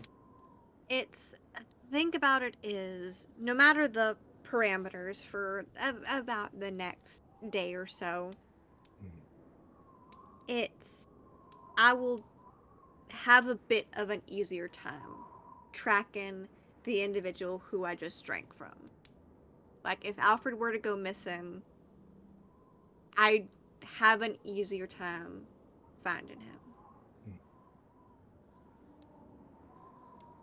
It works best in the first hour, but kind of throughout the day, it still kind of lasts. Okay, apologies. There's a limit on the hour is the time limit that it works as to giving the advantage. Yeah, I think I misread it the first time I read it, so. But there isn't the distance thing. It doesn't up apply to an hour. It's just the hour. Yeah. Yeah. Okay. Once we're back across the sea, and then maybe across the sea more, I might need to ask that of you, so you know where I am. And I would put a great deal in trust that I can trust you to be able to do that for me, just as anything you ask of me to find Arlo, I would do for you. I mean, I ain't gonna say no to that, and if it can help with something else, I'd be happy to. Just in case I go missing on my own, I need someone to at least know where I am. I would ask that you don't go missing without at least telling us that you're going somewhere, and where that somewhere may be. I mean, you would be the person I would tell, obviously. Maybe Salinas too, but Or could be the whole group. I mean, it could be. these It could guys, I mean, already seeing how much Alfred lacks me, I can't imagine it's like how much he'd put his life on the line for you. You guys have known each other so much longer. be.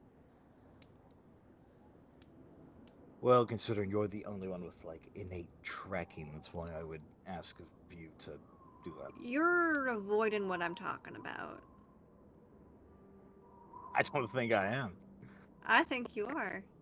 Well, then we can just not talk about it. No, no. Um, okay, so I'm gonna be honest with you because you seem like you do your best to be straightforward. Why do you insist on hiding so much from everybody? I think so much for everybody, but please, I don't think I do. But in this case, rumbling around for his notebook, Kiesel's going to kind of open it up. There's just some, things I've had on my plate, and I will show Lonan various sketches of a woman's face, sketches of different buildings, sketches of buildings that would be in Telluria, buildings that Kiesel would be very intimately knowledgeable about, castles, fortresses, notes meticulously written down in each, names of individuals who may be there, going so far as to try to guess possible schedules of getting close to a decade, though those schedules might be different. There might come a time where we are in Avaria or in Telluria or somewhere close, and I have very unfinished business that I wouldn't want to conclude. Business that I fear would get in the way if it is more than just me. Murder, exoneration, whatever you want to call it. But if I go on this righteous crusade of self-destruction, I'm going to need someone to know at least where I am. Or my body might be. So you Plan on going on a suicide mission to avenge myself and my own tragic life. It's an option, and it's on the table, and it's in a very reachable position. Sorry, I'm trying to make sense of this.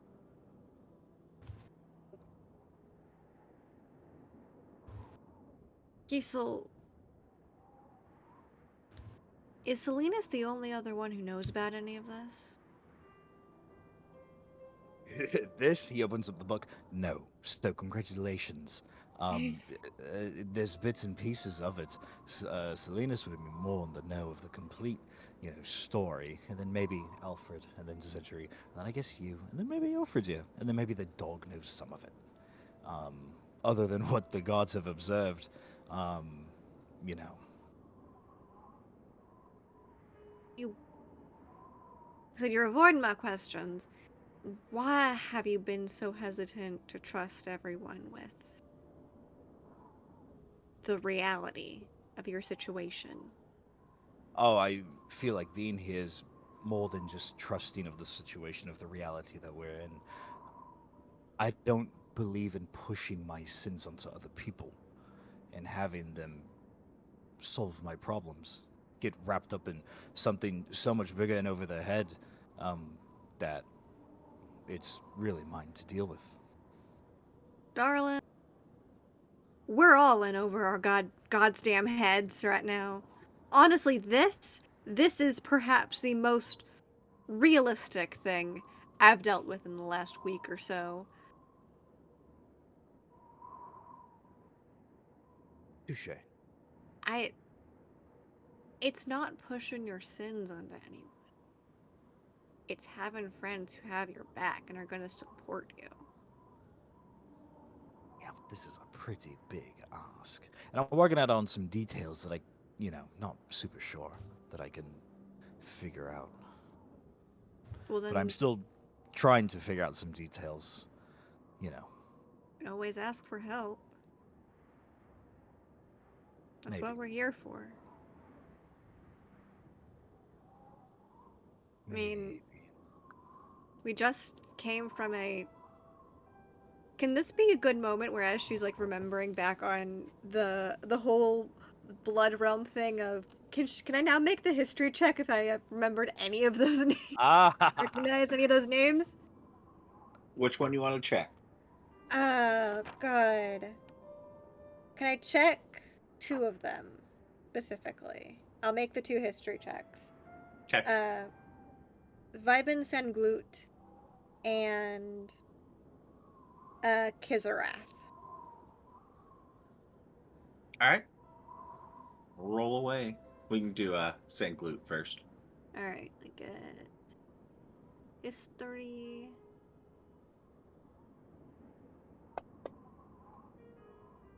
Oh.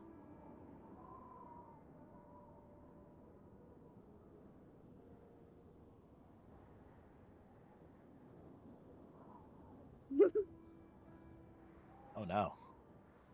I'm looking at Twitch expectantly. I don't know that Briars has any points left. You vastly underestimate Briars. Too bad I can't share my points. Yeah. Yeah, there we go. Thank you, Ollie. Marshall Ollie Ah, ex you announces did his the machina. inspo. granting Ollie ex inspo. machina. I wasn't looking at that second. Infernus himself. Oh, that's a lot better. All right, with a 19.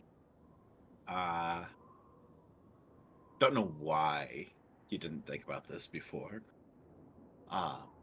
Like when you were there and dealing with everything and hearing the name, maybe it's just the synapses are just firing a little bit quicker after the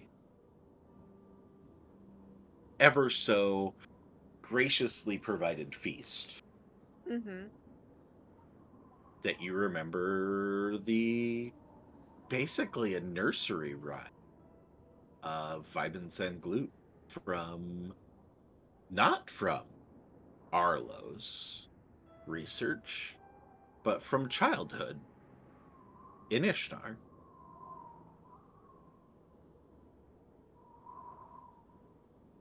I don't get to say it in his voice for this, though, so we're just gonna read it off. And I'll copy it into chat as well. Thank you, because Or I will need into it. the Discord chat. So those of you watching on Twitch, go join the Discord. You can go read this in the chat so you don't have to try and take notes. All right. In the forest deep and wide, where the bleeding trees reside, lives a god both grim and grand, Vibin and Glute, red as sand. Trust it seeks, but mind it well, for mortals it can never tell. Are you true? Do you lie? Your answer means if you'll survive. Its shrines are hidden in the wood, where bleeding trees have always stood. Test your heart, it tests your mind. Trust, it says, is hard to find. If you pass, rewards are near, but fail and you will disappear. Blood will flow and life will end, for Vibin's trust you cannot bend. So heed this rhyme and walk with care. When in its forest, don't despair. Tell the truth or face its wrath, for Sandloot guards the bloodied path. Now you'll hear Loden kind of muttering that. It's like, shit, I know. That's a nursery rhyme from my childhood. Shit. Ooh, another boogeyman that we've encountered. Well, good gods. Didn't expect that blast from the past. And the one for Kizarath, and do I get advantage because they're a dragon? Question mark. You get negative. I can always Is- ask.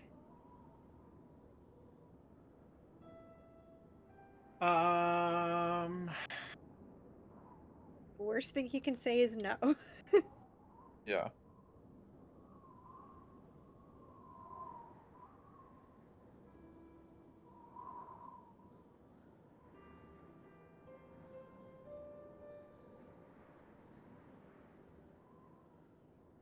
I would say you are not asking about the creature, you're Okay. asking about a particular individual.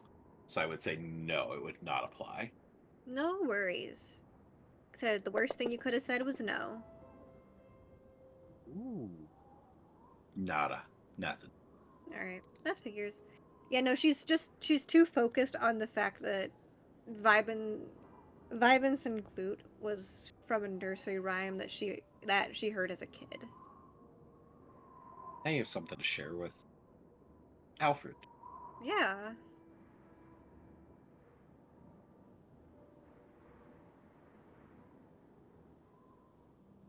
Which, Hmm. for viewers wise, Alfred is the only one that recognized the dreamer from nursery rhymes, fairy tales of his childhood.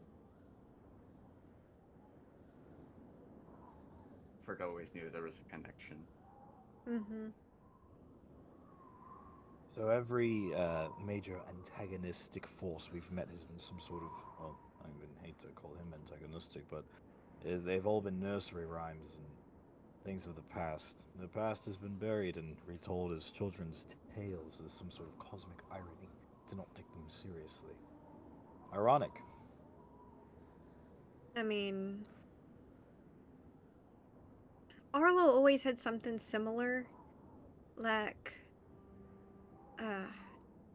he used to say there's a lot we can learn from what we teach kids. Like, there's a reason why nursery rhymes and folk tales are a thing. Why we teach them to kids. Why we tell them to kids.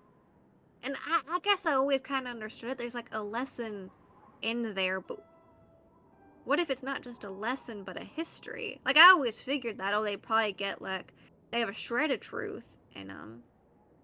But if they're actually telling us something, telling us history.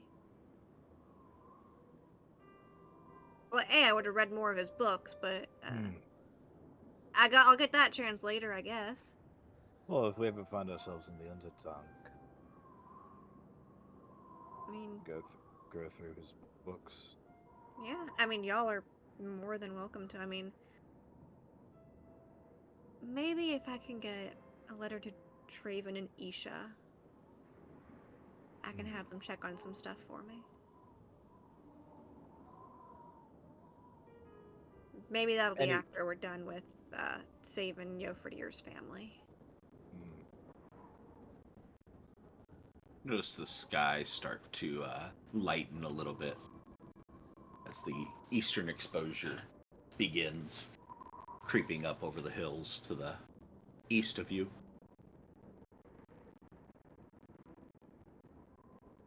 As we're like watching the sun rise, Kiesel will very kind of like sludge down and kind of put his head on her shoulder and just let out this like big like sigh. This is a heap of shit we have found ourselves in. Very small stories that we all have. If I could pluck each memory out of my head and show you, I would. But I'm not that talented. Yeah, neither am I.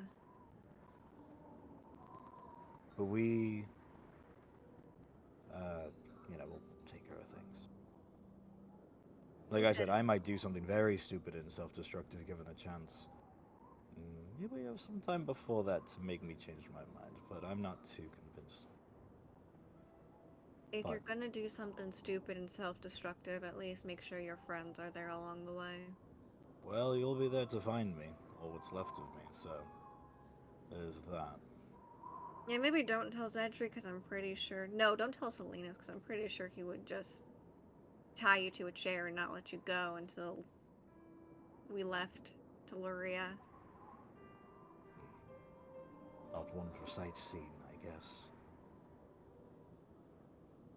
We want to keep you safe, you dumbass. I know, but you want to see Arlo. I want to see Sophia.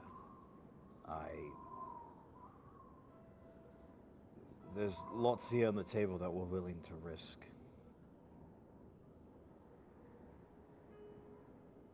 Even if that is ourselves. I don't care if she's turned into stone. I don't...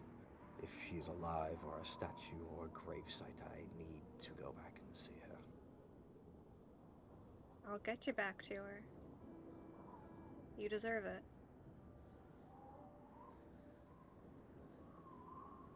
You deserve your answers. As I will. Yeah, she'll just put her hand on Kiesel's, and they'll just watch the sunrise together. Two very hopeless romantics in a very hopeless situation.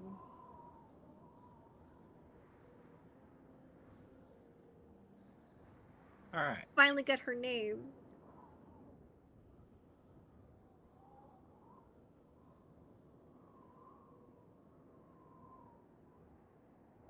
As you reach the end of your watch and morning light lightens the sky, lightens the area around you. Unfortunately, still overcast, or fortunately or unfortunately, depending on who I'm talking on that. Remains overcast, but a little bit of warmth starts to creep back into the environment as the sun comes up. All of you but one pick up your long rest. Lonan, thankfully, was at full hit points, so she's not missing out on that part at least. So, Alfred, I just went ahead and put the 8 damage on you for your reduction in hit point maximum. Rather than really messing with reducing your hit point maximum, because that would just sounds messy. So let's not do that. Let's not break it. So, as you all are awakened in whatever form that takes, any morning activities, anything you guys want to cover before you guys break camp and take off, I'll turn it over to you. Going for a morning walk. Morning jog, probably. Halfway between, like, Alfred walking Cybil and, like, Yoferdir's heavy, like, cardio in the morning. A saunter. Yofer will probably keep it easy since we're in not necessarily dangerous territory, but he would probably keep it a little bit shorter where he's within a certain distance of him.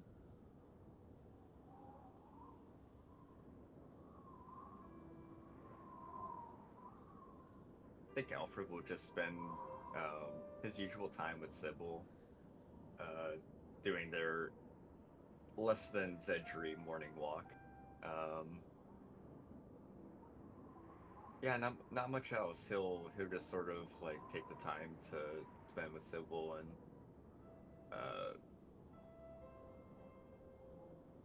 yeah, just enjoy the morning. Anybody else? Lonan will check in on Alfred and make sure he's okay. You doing good? Yeah, I mean, I feel a little stiff in my arm, but it's nothing I'll have to deal with, I guess. Nothing too much. Should go away fairly quickly. Wanted to check in. I mean, I've got full range. It's not impeding me or anything. I'm okay. Good. But Good. how are you doing? You look a lot better. I feel better. I feel like myself again. I feel like I can actually think. Actually, speaking of which, I remembered I'd heard the name Vibin Sam Glute before. You have? I was a nursery rhyme back in Ishnar. Nursery rhyme? Yeah, it's in the forest deep and wide, where the bleeding trees reside, lives a god both grim and grand, Vibin Sam Glute, red as sand, and it goes on from there, essentially kind of describing what we were put through. Um, Well, that's disconcerting, but also a little reassuring, I guess, if that makes sense. Like, at least if he stays true to the nursery rhyme, then hopefully we did everything according and we don't have to worry about any repercussions. The fact that we're here on this side of the mountain. Good morning. The fact that we're here on this side of the mountain, I think it's proof enough that we've done the right thing. I mean, tell the truth or face its wrath, for Sam Glute guards the bloodied path. It's about, I mean, their entire thing is about trust and not lying. So, I mean, so long as none of us did that, I think we're pretty good. Did anybody lie? I told the truth. I I did always as tell well. the truth. I told the truth. Got no reason to lie to you. We all trust each other as far as I know. Unless it counts lies by omission, but that's really just not telling somebody something they want to hear. So, but then the questions we asked each other were so straightforward that I don't know if you could lie by omission.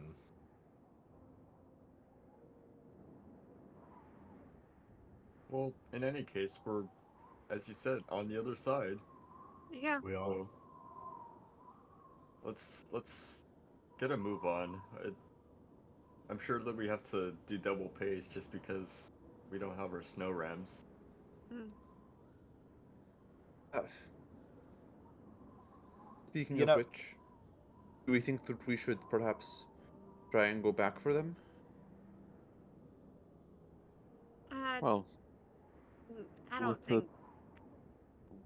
from where we were to where we are now, we're not really too much further away from our destination. I think we would lose more time trying to go back than we would actually save if we had the snow rams. Yes, but it's about. Yes, you're right. Well, Alfred will walk up into the middle. I think I might have a solution, but it's gonna take a bit out of me.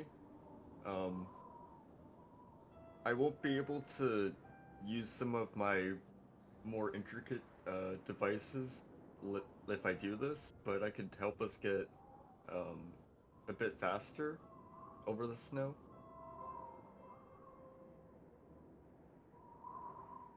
I, if it's okay with everyone else, I would just ask that I probably wouldn't be um, the most fit for fighting, I guess. Well, we always got your back, Alfred. Know that. Let's not get in a fight then. I mean, I would still have some capabilities. It's just not, as I said, the most intricate things. But if we're okay with it, I'll go ahead. He'll go into his pack and where is it? Uh, we are. I'm envisioning you actually like digging around in your pack trying to find what you're looking for in your character sheet. Here. Yep. And then this, and then this, and then this. And he is going to pull out these big circular pieces with a almost like a handle on the end. And they're gonna have a thatch piece through the middle section. He's gonna hand them out to everybody. Like they're gonna be 2 for each person. And he is going to cast snow boots at 3rd level twice. Yes, he will. Whoa. Our Snow King. Wait, how do I show it?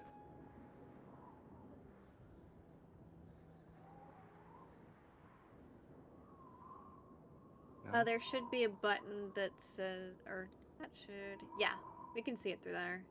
Okay. So You just you have to create click pockets.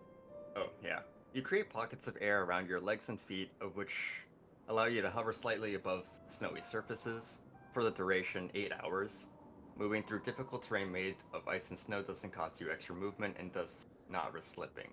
When you cast a spell using a 3rd level or higher, you can touch and affect one other creature for every 2 level spell slots above first.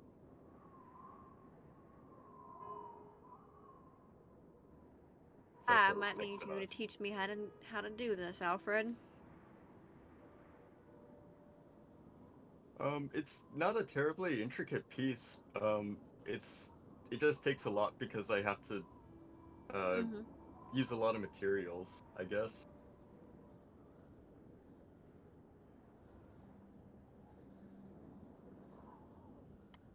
I can help us out with the same spell that I casted on the snow rims yesterday. Presuming that it was only one day. Did we ever see the moon did Lona never see the moon last night at all to determine? Okay, if I'm reading the snow boots correctly. So it's a 1st level spell. yeah. Move it to a 3rd level spell so you can target 2. So you can touch and affect 1 extra creature for every 2 spell levels. So you'd be able to do 4 with it, but not 6.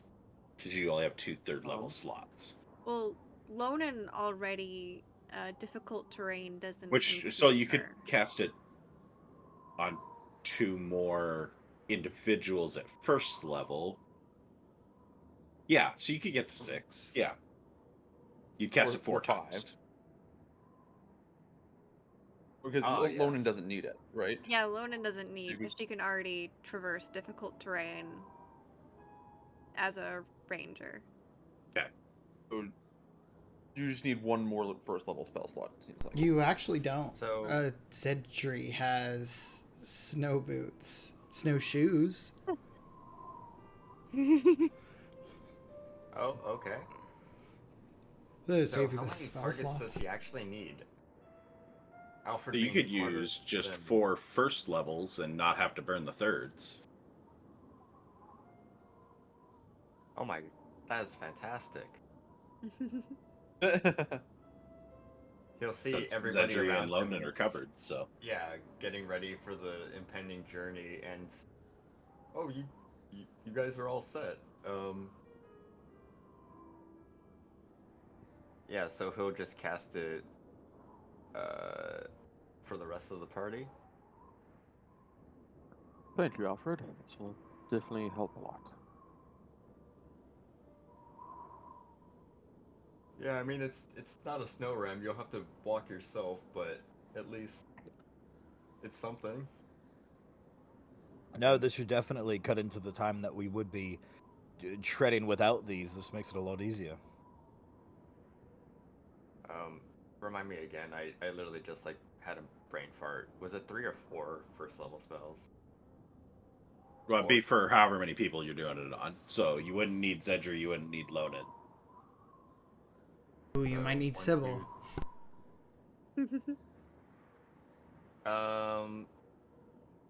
Could Alfred carry Cybil for the day?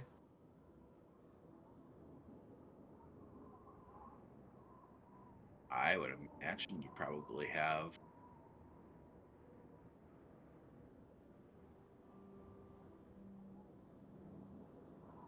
I just had an amazing idea.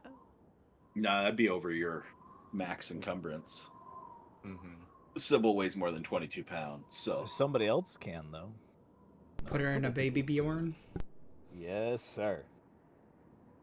I was thinking we should make like a harness just so that Loden could summon Folk, and then we could just put Cybil on Folk. We want them to get there alive. That's I mean, you could do 3 firsts and 1/3, which would get you 5.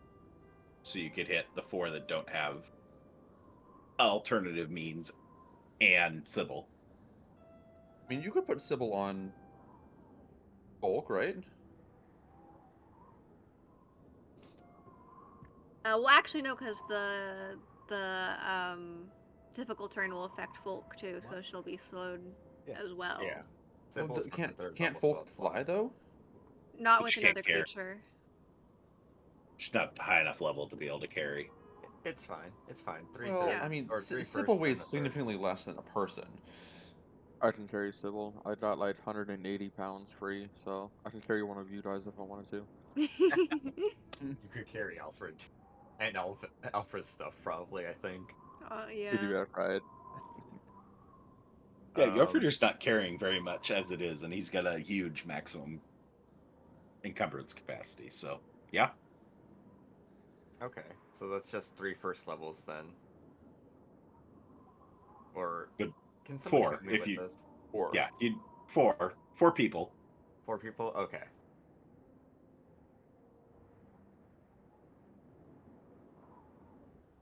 I don't know why that was so difficult. Like this terrain. Hey, it's okay.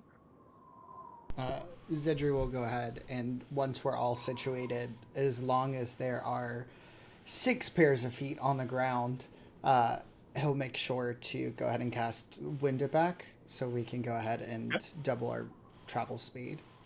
And I'll also turn to the others. You've been kind of like looking off towards the forest until this point. Just say, if we can find a place of elevation at some point, I know we kind of skipped the whole mountain range thing, but if we can get high up enough, I could also expedite some things a little bit further.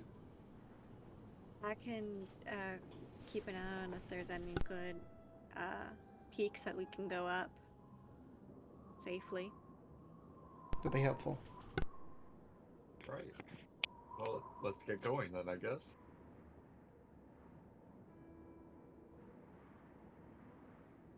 And away we go. All right. Set out back on your path, snow booted up, and with the wind at your back. So that would put you at double your regular speed because we have no reduction. Okay. So about a pace and a half ahead of what the snow rams were doing, basically. It's a little bit slower than the snow rams accelerate. Heading out, start making your way out of the skeletal forest that you have called home for the night. And emerging out of the trees at the far side, find yourself looking out across an open valley of grasslands. Most of the grass obscured, but occasionally seeing little tufts sticking up above of really tall, long, tall grasses. Nice morning temperatures. Things getting back up a little bit above freezing. Snow still falling. And with every step as you go, even at your accelerated pace, the snow picks up a little bit more. Subtly.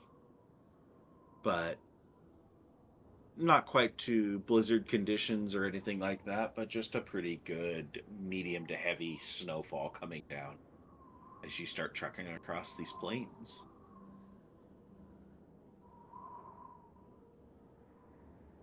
The sun's right in your eyes, sitting low in the eastern sky,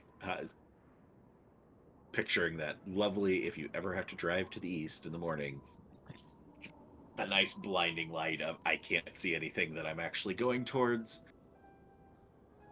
and casting long shadows, your shadows back behind you as you head over the drifts.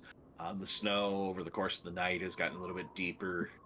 For the most part, you are moving over about 2 foot deep drifts, but thanks to your spellcraft and snowshoes, you're able to, for the most part, not impeded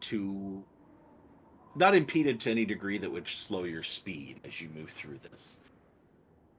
And just a vast, sparkling expanse that stretches out endlessly to the right and up to the left, heading back up to the mountains and the hills. And everything seems to be pretty much just undisturbed, pristine snow. The mountains really being the only landmark that you can work with at this point, as to keep them on your left to head east, which is where Yofordir is leading you. And you make pretty good time just trekking across this open plain, eventually finding yourself at a small river crossing. River doesn't look any more than maybe 2 feet deep.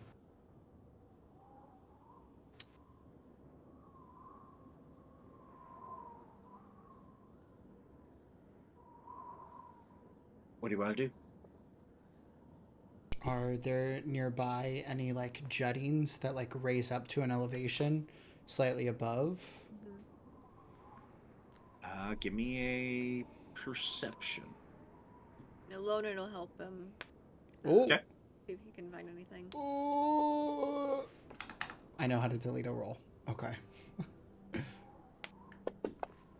Just drop it outside the box. Good to go. All right, 24. Not really. It's a pretty low-lying area. I mean, you can see where there's some little bit bigger drifts, and a little bit upriver, there's like a drift that's kind of like up over top of the river. How safe it would be to be on that elevation? You'd have to give me a nature check, but... And the sun is still so low that it's blocking our vision over the horizon. Yeah. Okay. At the pace you guys are moving, yes. I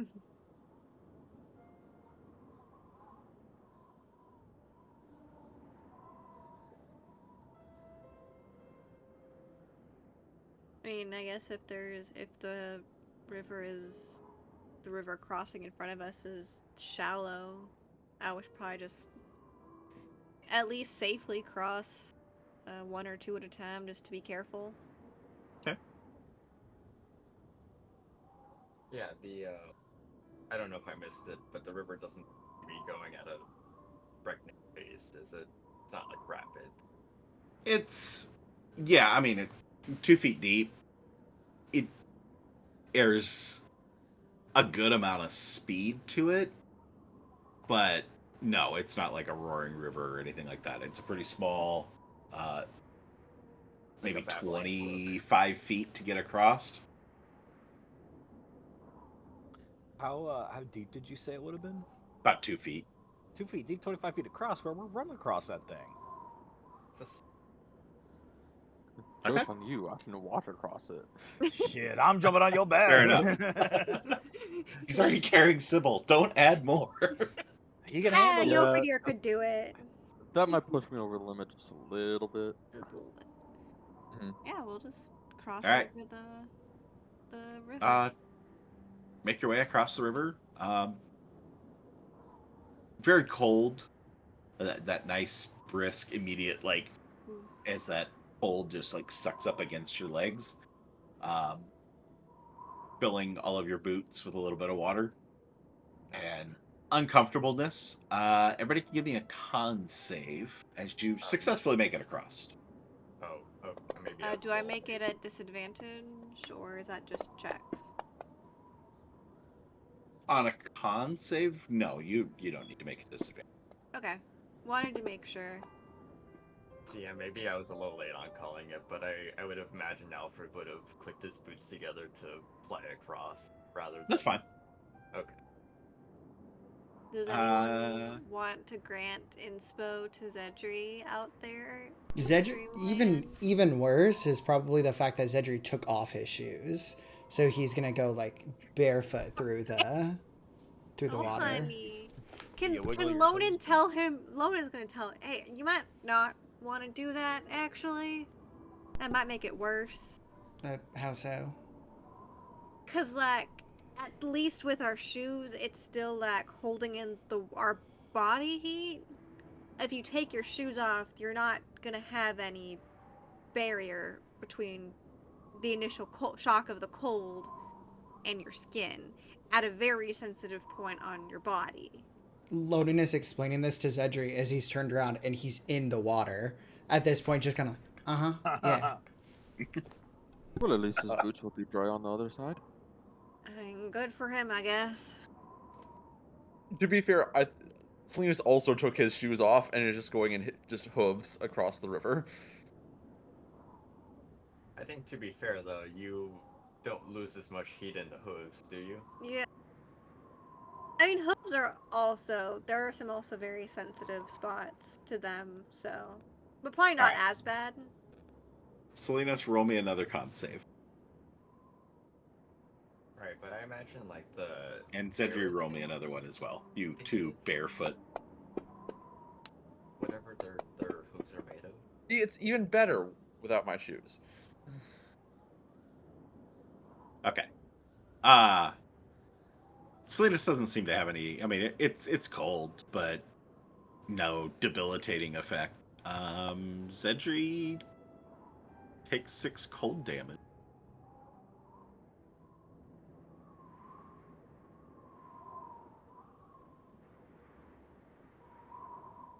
I'll leave it up to you whether you admit any wrongdoing in this decision. No. That's fair. Zedri has dry shoes on the other side. He's going to, like, dry He off does. his feet, produce flame, and then he's going to go ahead and put his shoes back on. From a realistic survival point of view, it would be better to completely undress before you go into cold water. That way, when you put your clothes back on, they're dry. Did you roll a survival check to know that? That's a little meta, I guess. I feel like Yofordir would know that. It comes Yeah, from you'll the know. Great Druid Yofordir Wild doesn't wear Shaped any Bear clothes Grylls. anyway.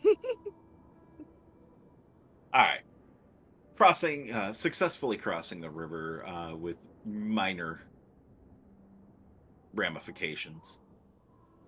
Those of you that took your shoes off, yes, have dry shoes and are perfectly pleasant going forward.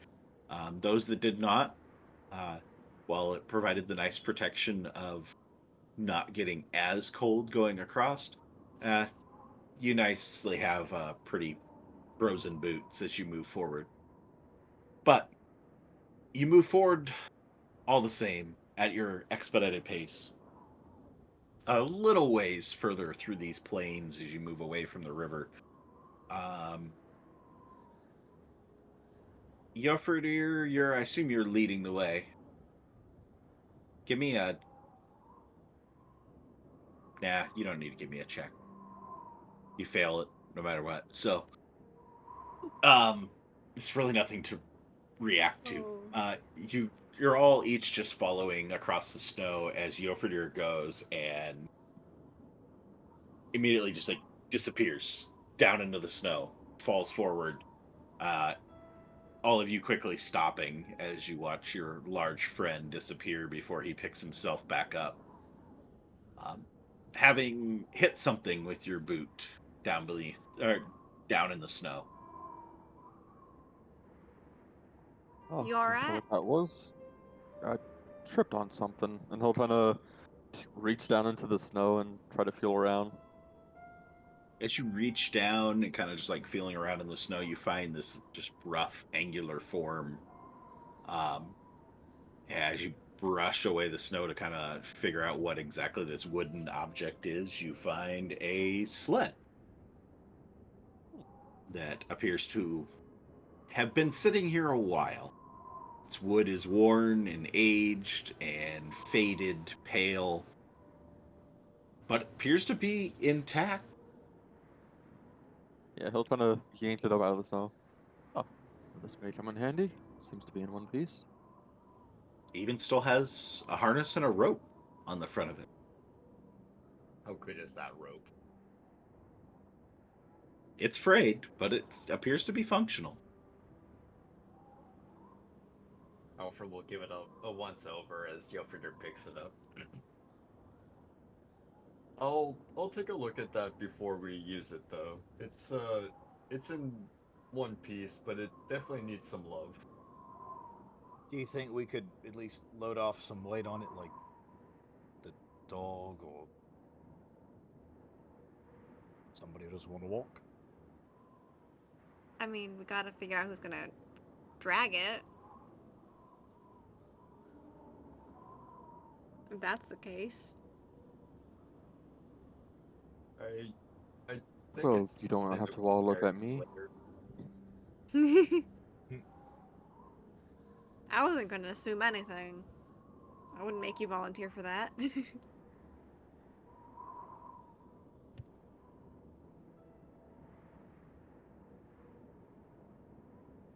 Well, I don't think that we need to offload anything right now, and Sybil's making decent pace with us as well.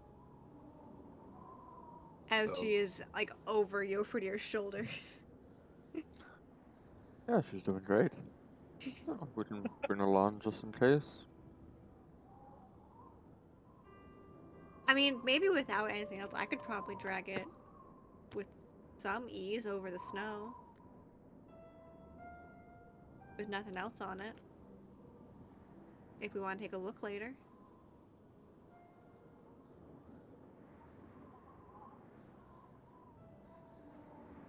Lonan will grab the harness and the rope that it's attached to it and kind of just like get like a good grip on it and just like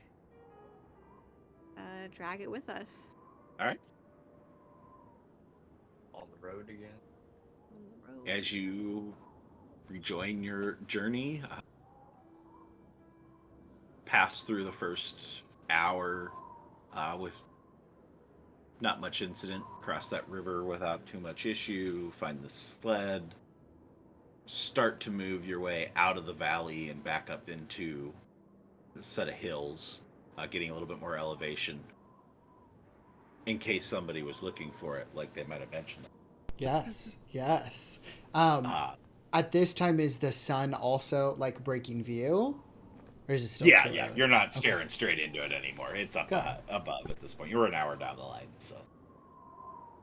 But you pressing onward, trudging steadily eastward as the land starts to slope upwards into these hills, slowly lifting you out of the valley, and the morning light moving further up into the sky. Though things are dim and chilly, just get a little bit stronger light and a little bit stronger warmth. Got a little bit more time before you're going to lose it, just be talking ambient light as it gets behind the sun. Or gets behind the clouds, sorry. As the snowfields continue to stretch out endlessly in pretty much all directions.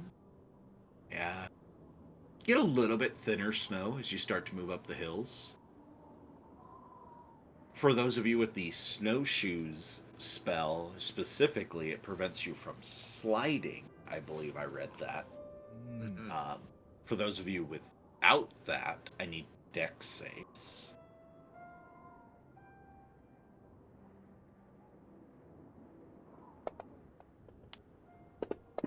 Why What's even with ask my you to roll? 20s today? Hey, what's with my 20s today? Okay, so you got the You spell. didn't You need didn't need to one. roll. He's I just just wanted showing to off. flex. I just wanted to show Yeah. off. Okay, fair enough. Flex on Zedry. It accidentally landed in the thing. Zedger, you slip a little bit, but you're able to get your traction back. You don't actually fall or anything like that. Just lose a little bit of ground with some of the steps. But eventually, you guys get pretty good footholds and start to climb out of this valley and up into the hills. But really no landmarks. There's no trees of any real significant note. It's just pretty much endless fields of white. making it a little bit difficult to track how far you've traveled or where you are in relation to your destination, other than this constant guardrail that's going along the left of the mountains, telling you that you're still going in the same direction for the most part. Occasionally, you do spot some tracks crisscrossing across the plains, hoof prints from some unknown creature, some clawed imprints of a predator.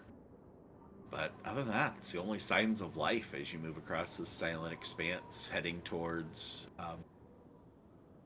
the highest point you can see. When we're talking about this expanse and this huge sky and stuff, are there any sort of chances with my supreme intellect and perception to see like smoke signals or, you know, any signs of like a fire, civilization nearby, or is it pretty blue and clear? Give me a perception. Ooh, put your money where your mouth is. Do you want loan into? Oh, you're already rolling. Well, I did say supreme. Endless fields of white. Endless all you fields of got. white. Yeah, that's all I got. How I think at this point, Kiesel would pull up his like scarf face mask to, you know, kind of.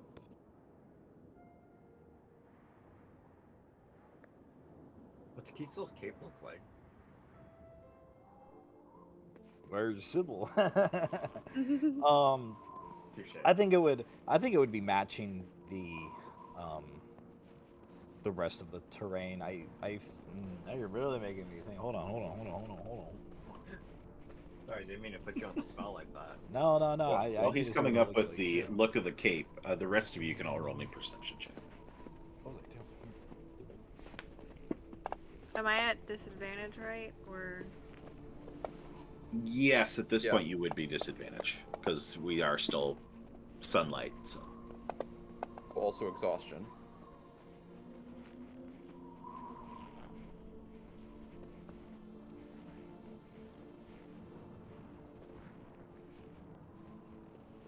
Thank you for the reminder on that, Salinas. Forgot to drag that over. Kiesel's cape would be. Why is like the- It looks like Salinas? Salinas gave it. I love it.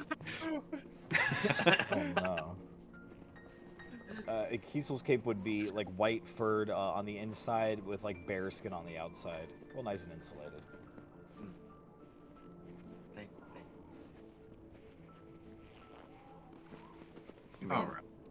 It tracks. Salinas exhausts everybody.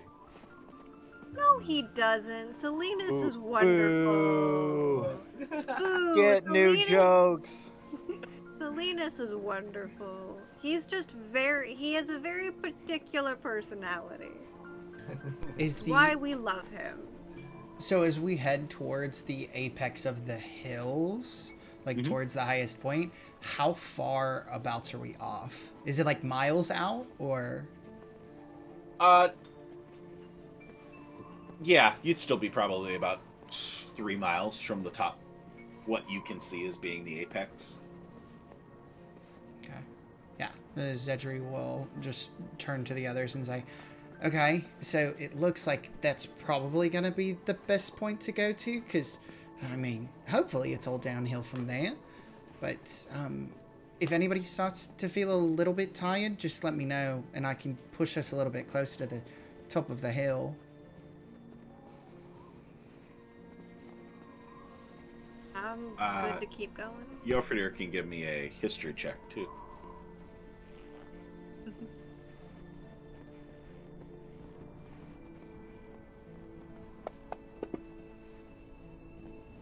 Okay, never mind. Didn't need to bother doing Every that. time. Honey. Okay, Wait. as you are marching onward up into these hills, Alfred, being the only one with a high perception roll there, which is just crazy. Wild. You see, catch sight of off to the south. That history check Oh. gets an Briar's advantage. Abound is granting Or a inspo. reroll, I suppose, with inspo. It's like Thank you, Alyona Alyona. here, She's- helping with the information. Hey, that's a Oh, lot look at that. better.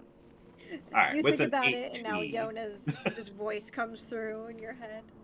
It just takes a moment, and then Yofridir just like, yeah, I think I know where we're at, and you recall that this valley, when you last traversed it, your father referred to it as the Skumringsdalen, which, translating out of Dwarvish, would be Dusk Valley. Well, everybody, welcome to Dusk Valley. How'd it get such a name? Do you know? Do I know? No. The dwarves, duh. Well, Well, the I'm like, original there's a name isn't Dwarvish, so I'm assuming they had some reason for it. Does it Oh, seem like it's darker here? Not in this bright white expanse right now. I mean, the last time you were here, you had a little bit more shadow coming off the mountains. Maybe, but you might presume that might have something to do with it. Name's older than anybody you've ever heard of, so the likelihood of having any idea where the name comes from is pretty slim. On that note, going back to Alfred, noticing a little bit of movement off to the south, you see a sweeping dark line that's just kind of like undulating across the snowy plains. With your, what was your roll? 17? 18? 18? You can make out a herd of striking blue and black long-haired horses. There's that blue to their coat is just kind of making it gives a little bit of a shine and a little bit of reflection. They are probably a half mile off and heading away from you. They are clearly moving as a herd, and you just see just like the little subtle pieces of like the clouds of snow that are being pushed up around them as they run. And notice that they're encircling the herd are 6 humanoids riding 6 of these horses in their thick fur-lined cloaks. At this distance, can't really make out anything about the individuals other than 4 of them are more average height and 2 of them are fairly short, as they appear to be herding these horses off to the south. Alfred will notice this and sort of just like stop where he is to get to just focus in on it. Guys, do you see that down over there? I think I see some people on horses. And he'll also relay like what they're doing and circling and. Yofridir, give me a history check. All that jazz. Yeah, let's see what I know about this. Better, you didn't need help this time. It was 17, based off your location, where you are, and honestly, the fact that they're riding horses, you would conclude that this is probably the Skigastrom clan that resides mostly along the river to the south. How do you spell that? They are not friendly.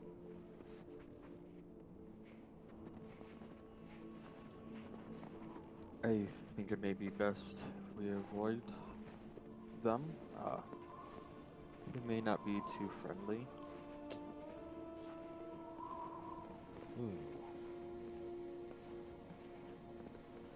Well, that is unfortunate that it's probably our best opportunity to get mounts of some sort. Are you... Yeah, I mean, if these people might be completely ignorant towards magic. If we could snipe them off from a distance and take their horses, you know, not saying the snow boots aren't cool and stuff, but No, I mean, by all means, I would love to not have to repeat this every day. But you also said that specifically the spells that you were casting were going to leave you a little bit more non-combative. Well, I still have a little bit. Maybe, not gonna discount that doing this does take a lot out of you, Alfred, but maybe just, as Kiesel said, killing some random people for their horses isn't exactly the best idea? oh yes, because I'm sure these people could be reasoned with, given what Yofred had told us. My best guess would be they are from the Stadestrom clan. They're not very friendly, and they are a bit of a larger clan. If those that we see, they are the only ones in the area, which is up in the air. We could probably take care of it, but there's also the risk of the rest of their clan being nearby. And that we'd just be killing random people for living their lives. Well, obviously, They're not. we don't have to kill them. We can hop in there, we can mount the horses, and then we can take off. I mean, I'm just like, do we really want to mess with these people in general? If they're so dangerous? Alfred is the guy with the eye on all of this, watching as they're getting further and further away the longer you guys talk. Not, and I will be very, very clear, as DM, I am not doing this as a timer here, quickly make a decision, just a matter of realistically, as you stand here talking, they are getting further. Mm-hmm. Yeah. They are also on mounts. The chances of us catching up to them is a bit low. No, it truly isn't. I can get us there, but everybody has to be on board for it. Under the pretense that we aren't killing anybody. Well, we should make the decision sooner than later. They seem to be heading away from us. Agreed. Probably towards the rest of the clan. If we want to do anything, we should probably do it now. Fine. I agree on not. I pinky swear not killing anybody. And if we're not gonna kill anyone, I mean, I think this would be incredibly foolish.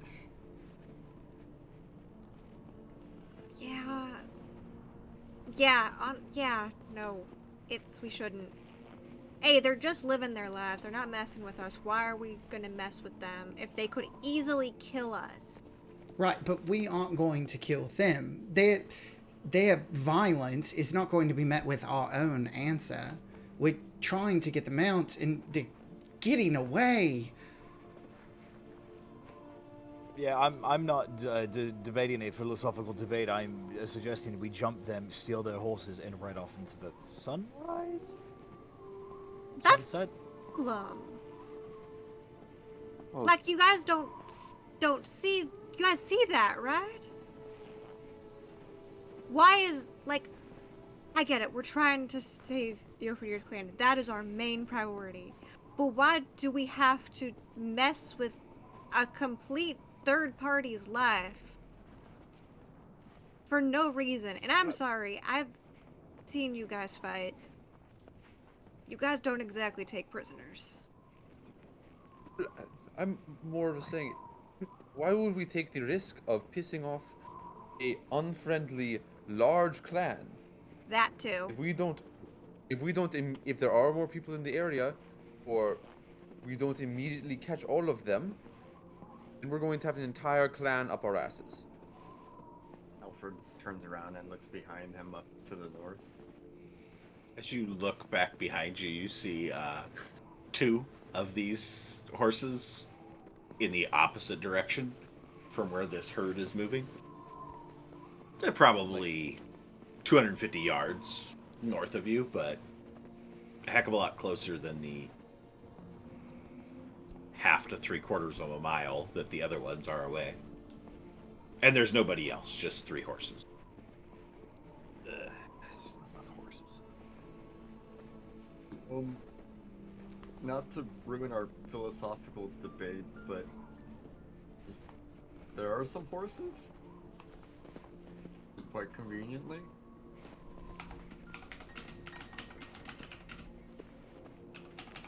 He'll point off towards the north.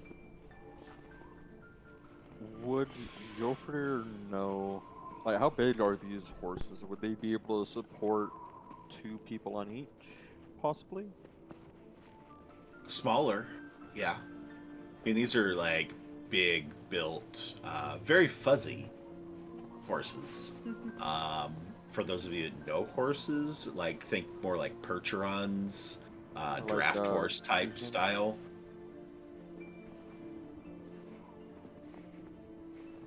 Jofridir would know. Skigastrom uses these as war horses. These are sturdy mounts with a nice balance between speed and durability.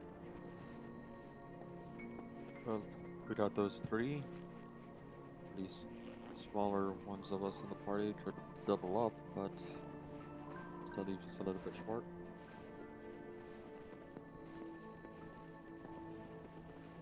I mean, I'd be willing to go without if that means one of you guys can also be on one.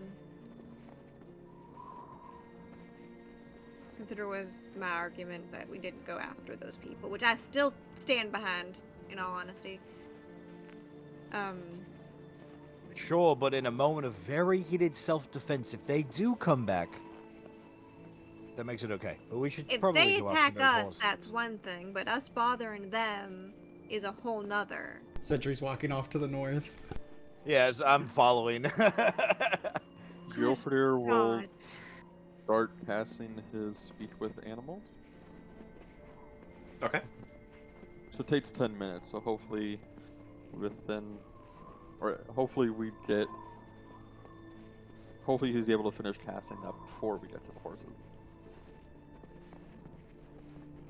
Yeah, if you go slow enough.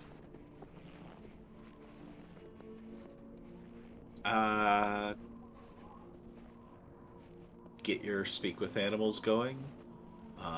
Approach the horses. They seem to be doing their best to try and find anything to graze on down in the snow. And their focus is really not on you. As you get closer,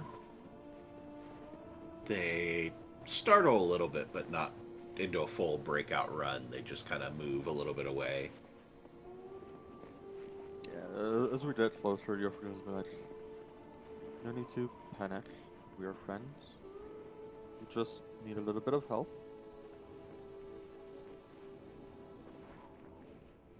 Get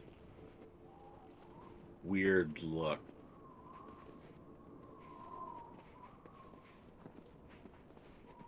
We know where the rest of your herd is going. We're going in the same direction. Could help us get there a little quicker. And make sure you get there safe as well. Chewing on the long tuft of grass that it's got in its mouth.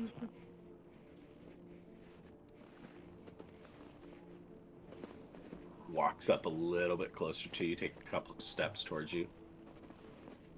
The others follow suit. Yeah, and he'll kind of hold his hand out. I mean, he doesn't have anything to give them, but he'll hold his hand out as a friendly gesture. He goes to like try and eat whatever they think it's in your hand. And he'll Gums kinda at your start hands a little bit petting before them a little pulling bit. back. Aw. Yeah, and up close you see that they are just like a very shiny, long-haired, with a really good sheen to the hair. Doesn't look like Yofridir's hair or Jeff's hair. Sorry, clarify PC versus player, but yeah, it's just like waves of blue and a black coloring to this coat. Looking at the grass in its mouth, it's a black grass. Not that it looks like it's decayed or anything like that. It's just, it is naturally black.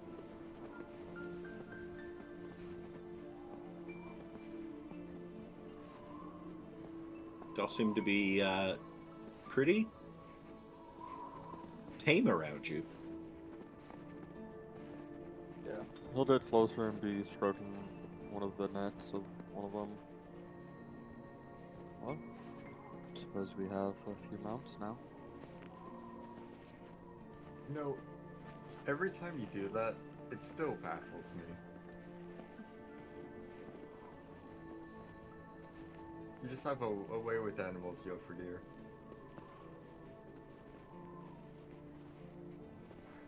During my childhood, I spent a bit of time around the stables. Maybe that has something to do with it. Well, I'm all glad for it. I guess we should get settled up. Well, not that we have any.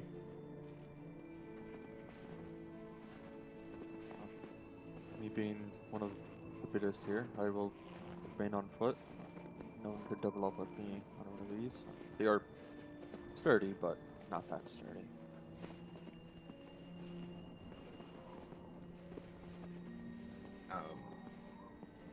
Alfred will just go ahead and start hopping on the closest one to him. Okay.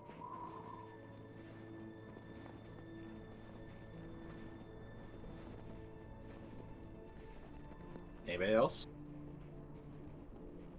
Loden already said she wasn't going to, so. And she has the sled on her, so. You know, we could hook up that sled to one of the horses, you know, given enough rope and stuff. Does this look like the right kind of harness for a horse? Or one of these horses?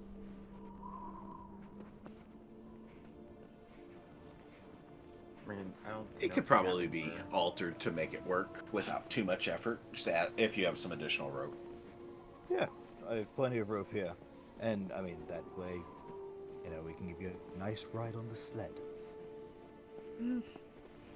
Yeah, just give me a minute. I can take care of it. Alfred will hop back off the horse.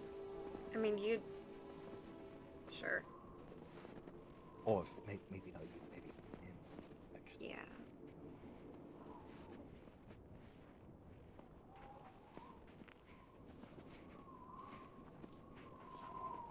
One completed sled later. All right. Who's riding? Alright, Who's not? Where? Yeah. I will ride. Alfred will get back on the horse that he was previously on. Okay. Salinas, Cedri, I believe the other two said that they are not. So, rock, paper, scissors. Zetri will hop up with Kiesel.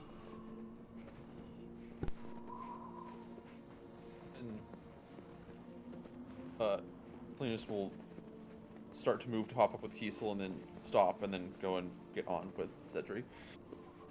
And I mean with Alfred, sorry. That leaves one empty like- one, just so. We doing like a couple swap here? Like, what's going on? Yeah. I mean, Loden will ask. I mean, I know Jeff's not here, but she'll ask Yofridir if they want a rock, paper, scissors for it.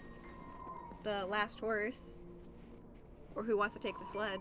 Because Yofridir can't ride with another person. Yeah. No. Yeah. You could, but he could ride by himself. Yeah, and then Loden and Cybil can take the sled. Actually, that might be the Okay. best idea. So we can do that as the plan. Yeah. He comes back and he's like, I thought I was walking.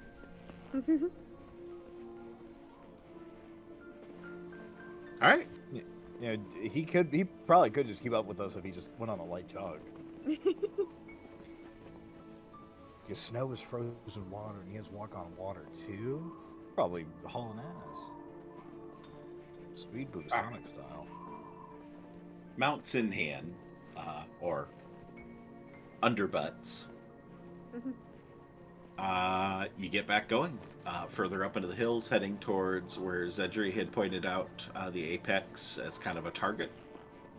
And as the valley starts to disappear behind you, the sight of the herd moves away. As you start to head through some rolling hills, eyes focused on the target destination. Put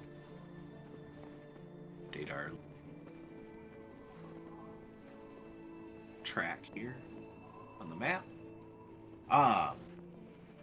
Continue to move through the snow, now with these very agreeable, very tame horses under you, making the trip a little bit more pleasant. Although it does actually slow your pace, as you're now going back towards basically what you were doing with the snow rams to start with, because Zedri's spell was only on you guys individually. Going across these hills, you see occasionally a solitary pine tree standing atop a hill. Leaves or boughs heavy with snow as the snow continues to pick up a little bit more the further and further you go. And sharp winter air and the whistling sound. The only sounds that you hear. Things are relatively quiet moving across. And before long, reach this apex high point in the hills.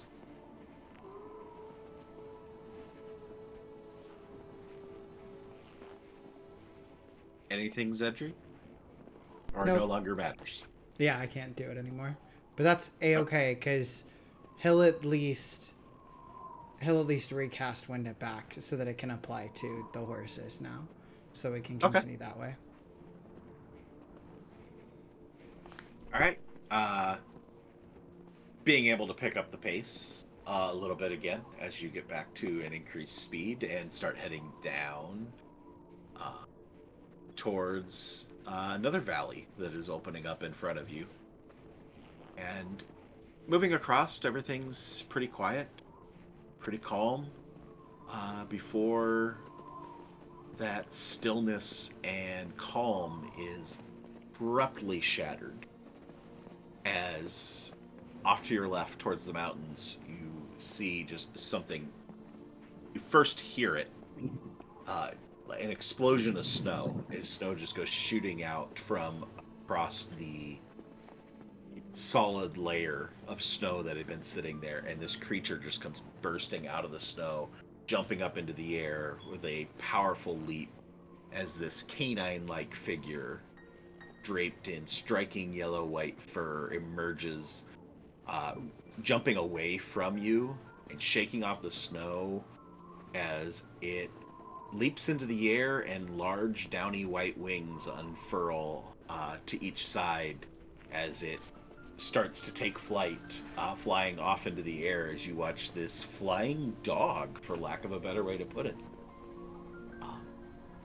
take off and start to glide across over top of the snow. And you catch sight of a couple more of these horses as it starts to herd these horses off to the north. I think we found your big fuck-off flying creature. What are those? Nature check, Yofordir? You're silent at the moment, by the way. Oh, yeah. It's not too bad. Don't know this one. That one I can't say I've seen before. My best guess would be a Todd with wings.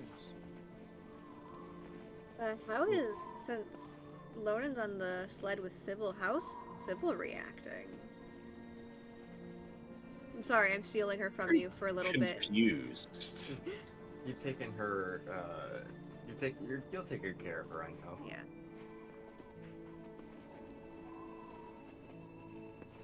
Cybil goes a couple quick barks, looking off at this creature as it flies away. Yofredir, I believe we would still be within the time frame of your speak with animals. You would understand the couple quick barks to mean, what the? And look towards Alfred with, me too? If Alfred catches Cybil looking No, at him, Cybil, I don't think you can fly.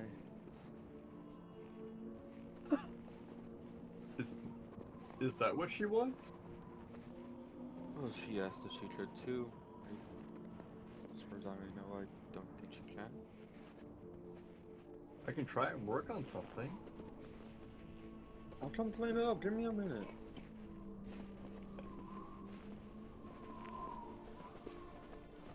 You gotta take care. Alfred would ask Yofredir to relay that to Cybil. Yofredir starts barking to Cybil. Kev? Gets a couple barks back from Cybil. Oh. Is that thing, that thing's not interested in us, is it? It's... Shows no signs of it. I mean, it's herding these couple horses off to the north, away from you. It's barely still in view at this point. Now talk about a fight that we shouldn't pick. That's one of them.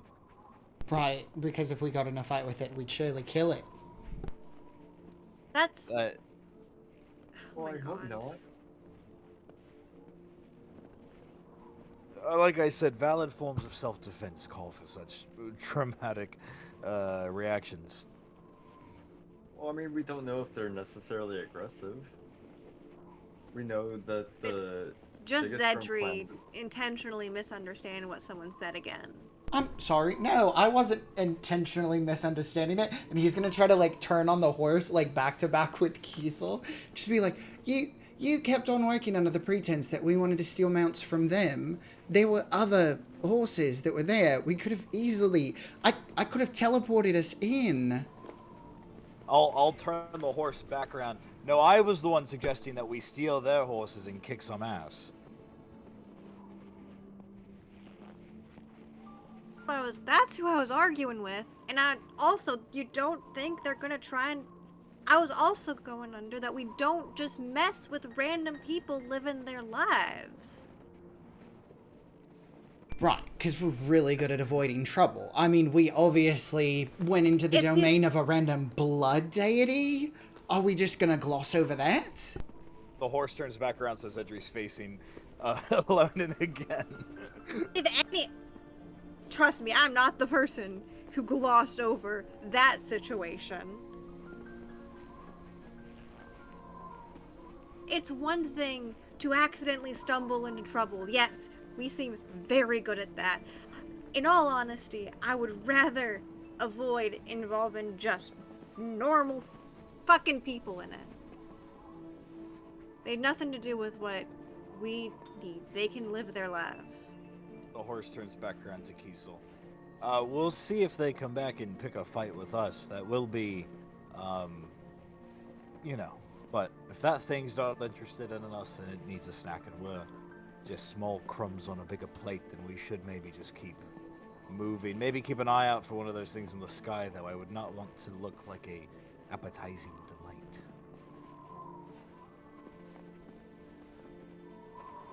He keeps pushing. All right.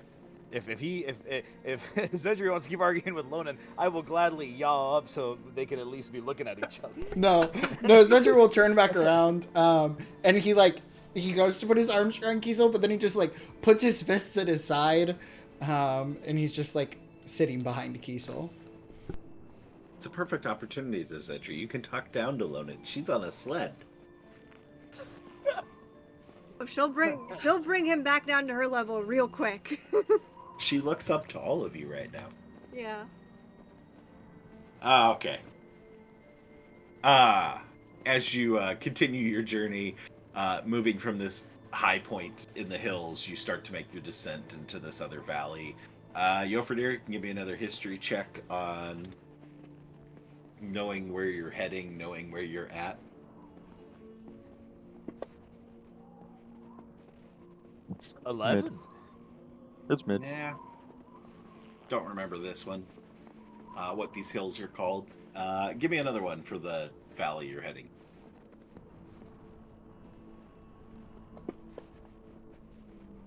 Better. All right. The valley you're heading into is the valley of your destination, as this is the Rove der Dalen, which Dwarvish translates to Predator Valley, which is also the location of where Bjornsflukt is at the far side of the valley from where you guys are at. But you are closing in.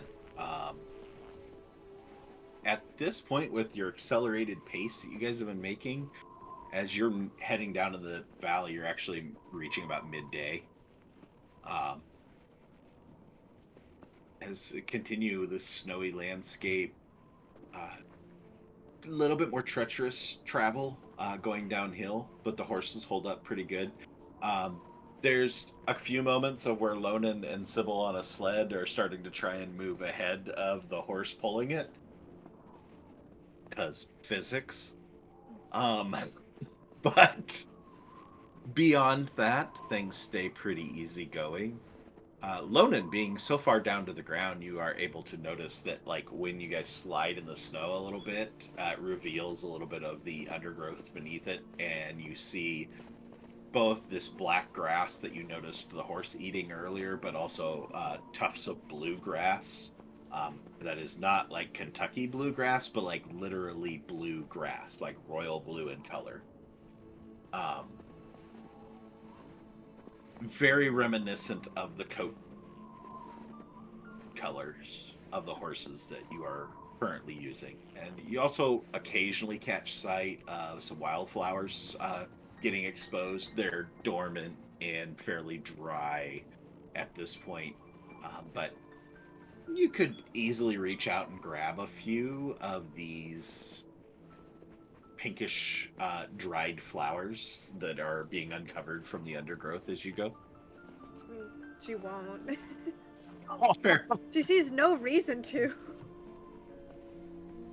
The snow's getting heavier, and visibility is getting harder and harder. You can see down into the valley, but not very far. Just far enough that you can make out that there is another river coming up, as well as just like a medium-sized lake at the head of this river.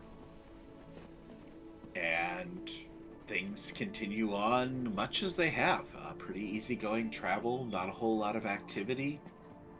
Occasionally hear the whinny of another horse off in the distance. No sign of it to really warrant chasing it down to try and add to your herd. But just a reminder that they're still in this area as well. And as you continue to make your descent, you suddenly catch sight of a massive shifting shape in the storm. For a heartbeat, it's nearly indistinguishable from the snowy landscape before getting enough light cast on it, you can make out the creature's form as this majestic winged beast lifts off from a distant hill, a little bit further up in elevation from where you guys are at, and its vast opalescent scales shimmer faintly, catching the little bits of light that are breaking through the cloud cover as a bone-deep rumble resonates through the air as you hear the heavy rhythmic beating of these enormous dragon wings as it rises into the storm, creating flurries of snow, and just like you're belted with this additional, almost like a sonic boom wave coming out over. You just get this extra push of snow and powdered flurries in your faces as it goes and rises up in the air, and you track it as long as you can as it heads off towards the mountains to the north.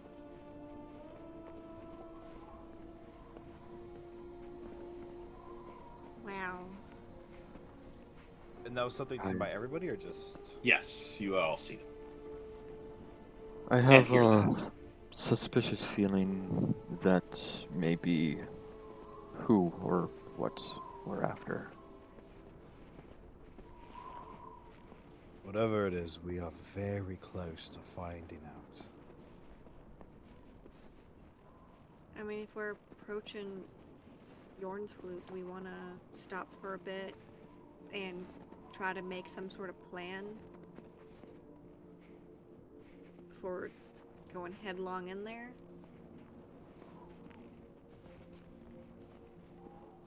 You know, that would be a good idea. I don't know about stopping, but, you know, we should definitely maybe come up with some sort of... I doubt they'll just let us walk through the front gates.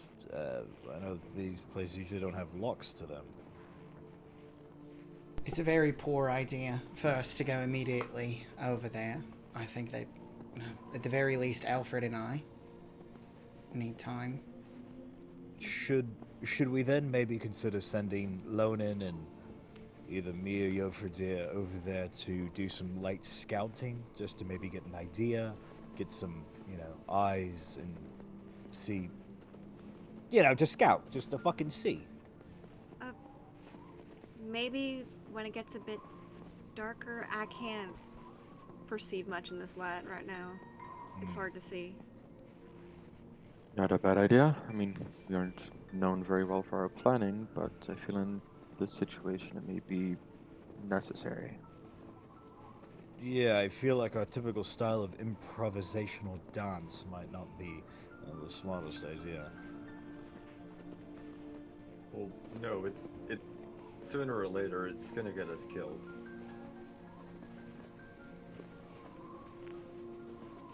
Well then, let's start putting our heads together. So, I guess the best place to start is, what do we know about who we're facing?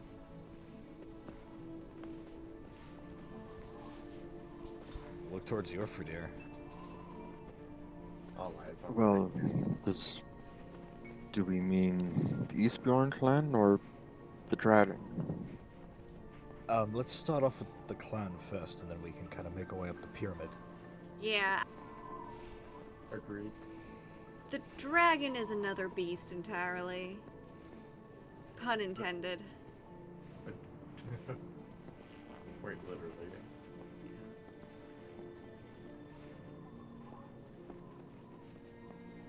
Well, as far as I remember, the Eastbjorn clan is a fairly smaller clan.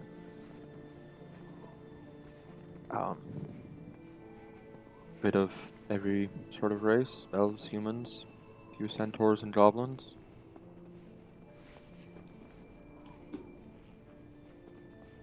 They are very disciplined fighters.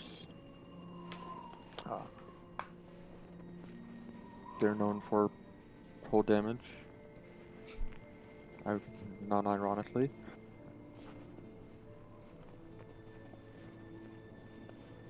But they are very brutal. They are known for their combat prowess, and should definitely be in tip-top shape if we plan to face them. Especially not knowing their strength. I mean, facing him might not.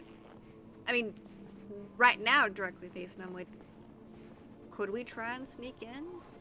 Because I'd do reconnaissance, maybe one under the cover of night. I will point out, Yofredir, you would remember from the last time you guys came this way that there is a decent-sized forest that you'll have to pass through to get to the village. That would also make for a good place to have some cover for scouting or anything like that. There's a pretty good-sized forest between us and them. We could find a place to hole up in there, stop from, and gather information and whatever else we may need.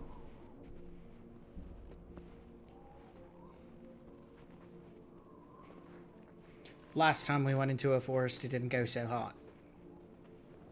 Well, then let's not approach a blood altar. Well, easier said than that done. work? Easier said than done, apparently. We walked into that shit without even knowing what it was. I mean, if we see a strange shrine in the middle of the woods, we just don't approach. Alright, let's not. Sorry. Come on, let's not dig up old wounds. Come on, let's look towards the future. Come on, we have bigger things at hand than a blood, a temple. We've already been there. I feel like Zedri's about to tear my throat out, and I. Why are you coming Don't know after me why. right now? And Zedri will turn back over on the horse. Because of that. That whole trust trial shit was horrible. I hated going through all of that. Yeah. I got shot. How is that trust? 6 times! And Zidra will turn over towards Salinas. Salinas has just been silent. He Diesel has been silent since you guys got the horses. Kiesel will take command back of the horse. I think maybe we should not be shouting if we are this close that we can see where we need to be going. How That about also- 1, we dismantle the horses. 2, maybe not start a fire, but try to make up camp somewhere around here. And maybe we can try to talk this over tea, cigarettes, or coffee, depending on how much we have of any of them. But let's try not to do this here. Let us not lose our civility in the face of barbarism. Civility in the face of barbarism, you're the one who specifically wanted to go and knock those people off of their horses so that we could go ahead and take theirs. Who's to say that they haven't bonded with their animal mounts? You know people do that all the time. Because that's how I was with Mystic. And Zedri's just like really red in the face at this point. Oh baby, no. Not Mystic. Yeah, I miss Snowflake. I mean, honestly, I wasn't too keen on going to steal those horses either. Just I don't know, I guess sometimes I feel like we get caught up in things.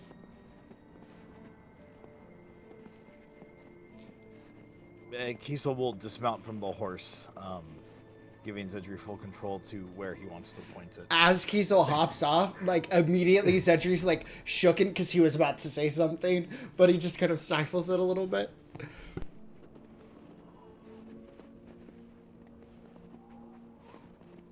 How about,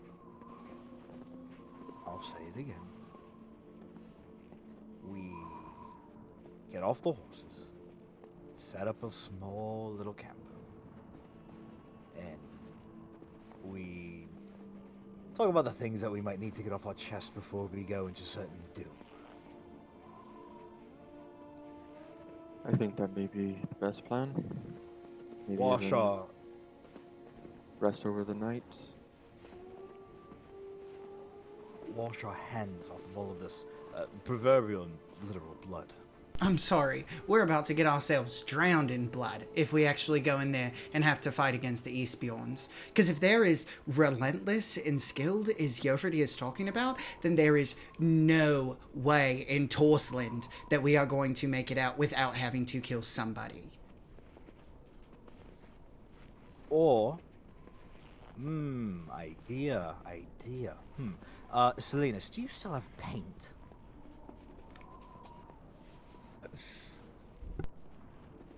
Hold me crazy, right? But did you still have paint? I believe Alfred had the paint. Yeah, I have a small jar of paint. Magic paints or just paint? I think it's just paint. If we were to mark ourselves up or do something and present the son of the clan the hated by these people, I think that could be a way that we can sneak in without having to kick down the doors and getting ourselves killed. That's just an idea. No one chopped my head off for that, but we could go about this a little bit more low key. But we're going to have to. So, okay, DM. So it said that this valley is our destination. How far away from the city are we actually right now? Probably about 9-10 miles. Okay, so it's visible, but we wouldn't be able to see people, really. Yeah, I mean, it would be visible if there wasn't a forest in between you and it, and you weren't in the middle of a snowstorm.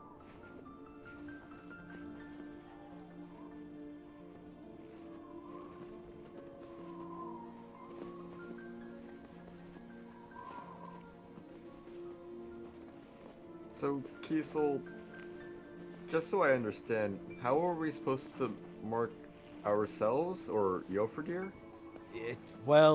No offense, but these people don't really keep written records or, pictures or anything like this. So, we'd have to go off of what they're described as, if they have any sort of visible tattoos, markings, war paint, anything like that. Or, we could pose as another tribe, or maybe just make up our own tribe, take some creative liberties with it. But I feel like if we were to present Jofredir as someone that we captured who was probably on the very high capital VIP list of these people, I don't think they would maybe look twice as to seeing who we are, or maybe even acknowledge the fact that we're foreigners. We bring the son of the tribe's leader who brought great defeat the last time they fought. Who's to say we don't get a big feast, we don't get to go into their quarters, and we get a good idea as to who's being held prisoner, break Jofredir out, break the rest of the people out. Maybe we don't even have to shed any blood. That's at least the idea and the thought process. If anybody could turn invisible, all the better. But if we can at least sell ourselves of being friendly because we have brought Jofredir here, I figure that might actually be the best way we can get through, given a few questions being asked. None of us sound like natives here. We don't look like them. We don't smell like them, eat like them, drink like them. Definitely not. It would be a hard sell, but unless anybody else has any better ideas to the table, this is what I've kind of very quickly come up with. Not a bad idea. Check quick. What was that? Jofredir's rolling history. Yeah. Oh, it's not a terrible idea.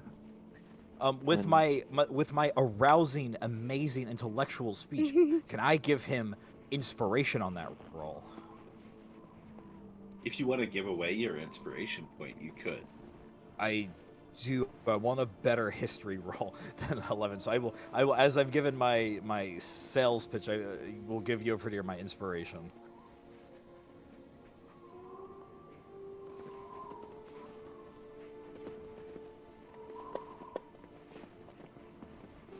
Oh, motherfucker, dude. Lucky for you, the 11 passed in the first place, so... Great. With the 11, Jofredir Isbjorn has been a thorn in the side of Clan Silver for years.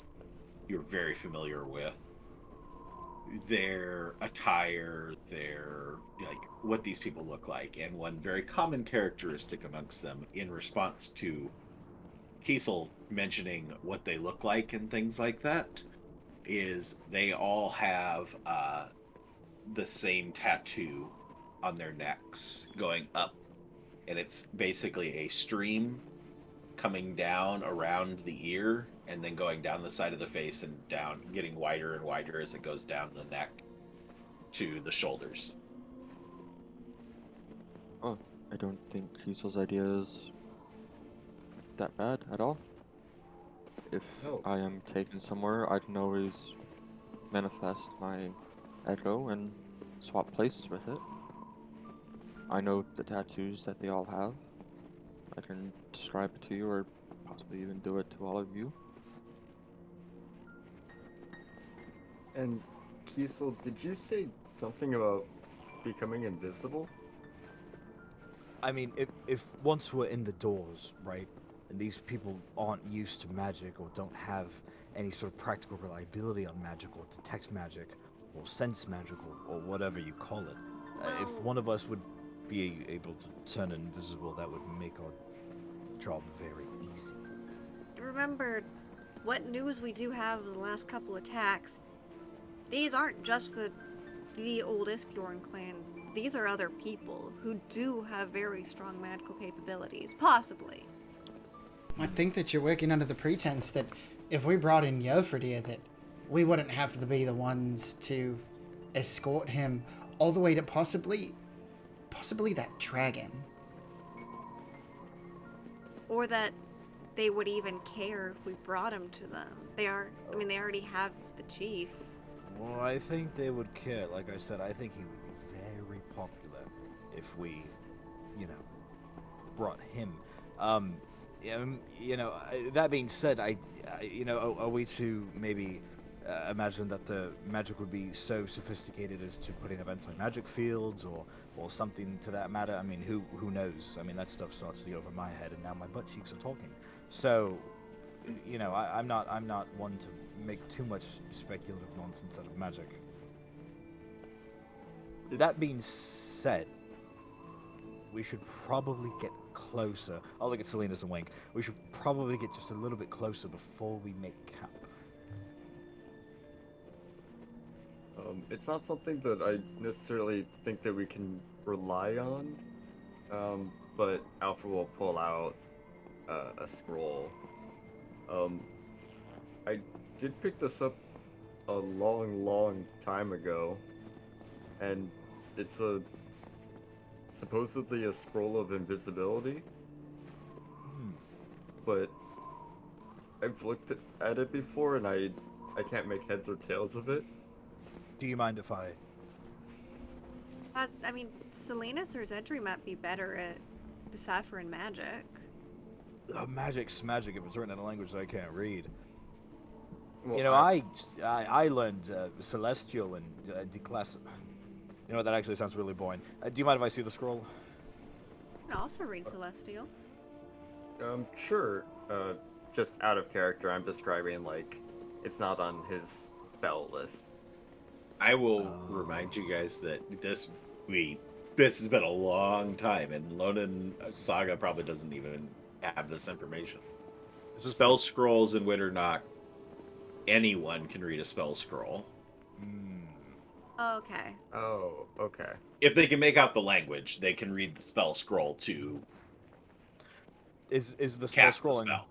Is the spell scroll in common, or is it in where would you even pick up a spell scroll? Like the library? I Necromancer? don't remember where that one came from. I honestly cannot tell you I where can the search it up. I can search it. It was 2 years ago. Jeez, Pretty dude. much guaranteed. It was at least Yeah. 2 years ago. That's a 2022 spell scroll. 2021. I've been looking at this spell scroll in my backpack for so long, and I'm just like, huh, that's interesting. I wonder It's if like- it'll ever come in use. It's like As- grafted to your skin. As they're looking this over, can Lonan kind of side up to Salinas and just like tap his shoulder lightly and just like kind of say quietly, "Are you all right?" I mean, the answer's no, but do you need to talk about it away from the others?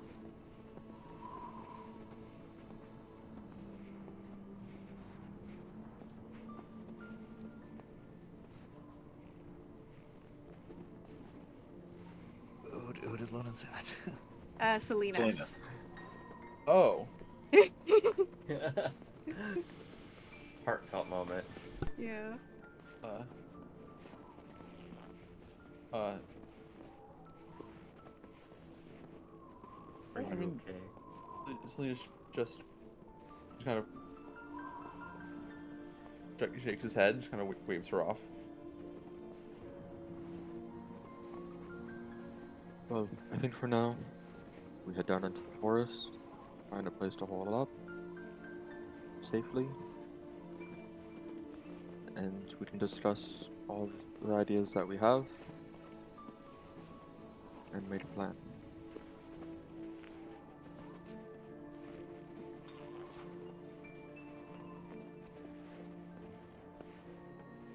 I think for the time being, that's our best bet.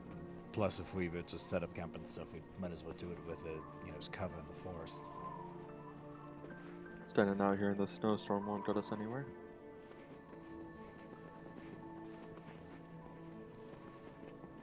No, I'd rather be under the dome myself. Alright. Back on the It road. is only like midday, right? Yeah. Yeah, we haven't. Yeah, been we up just yet. woke up. You will reach your destination before daylight is gone, easily. But that gives us plenty of time to plan. Yep. And air out our grievances. That's probably what's gonna happen more. All right. Getting back, traveling for the second half of the day. Make your way towards the river. You can see the pine forest on the far side. About 4 miles beyond the river, there's a medium-sized lake here at the head of the river that seems to be the feeder that feeds into at least this portion of this river.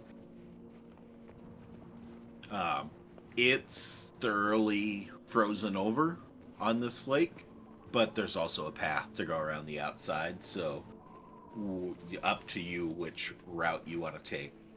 Direct or take your time and take the safe route. Like I said, daylight is not a problem at this point. We'll take the safe route. Safe route. Okay. You're able to pick your way around the edge of the lake, which kind of keeps you from being quite as deep as snow. And things go pretty smoothly, pretty easy going. No real issues. Nothing really out of the ordinary. Everything stays pretty quiet. Much of the same foliage here around this lake.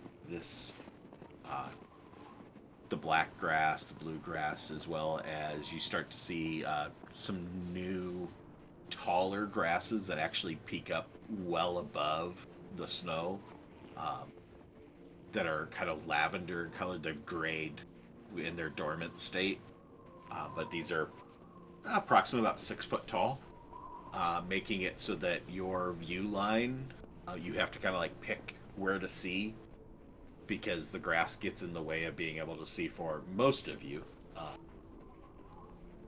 If you are not mounted. Once you're mounted, I think pretty much everybody gets to a point where you're above the line, being able to see out, but you don't have a huge amount of viewpoint of where you're walking. Get around the lake without issue, continue your journey, and before long, about another to the edge of the forest, heading into it and whatever lies within and beyond. And I think that is probably the time to say that is where we're going to close things off for tonight.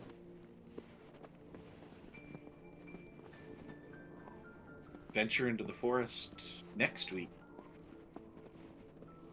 And potentially, depending on how much trauma you guys go through talking in the forest, reach Bjornsflukt next week.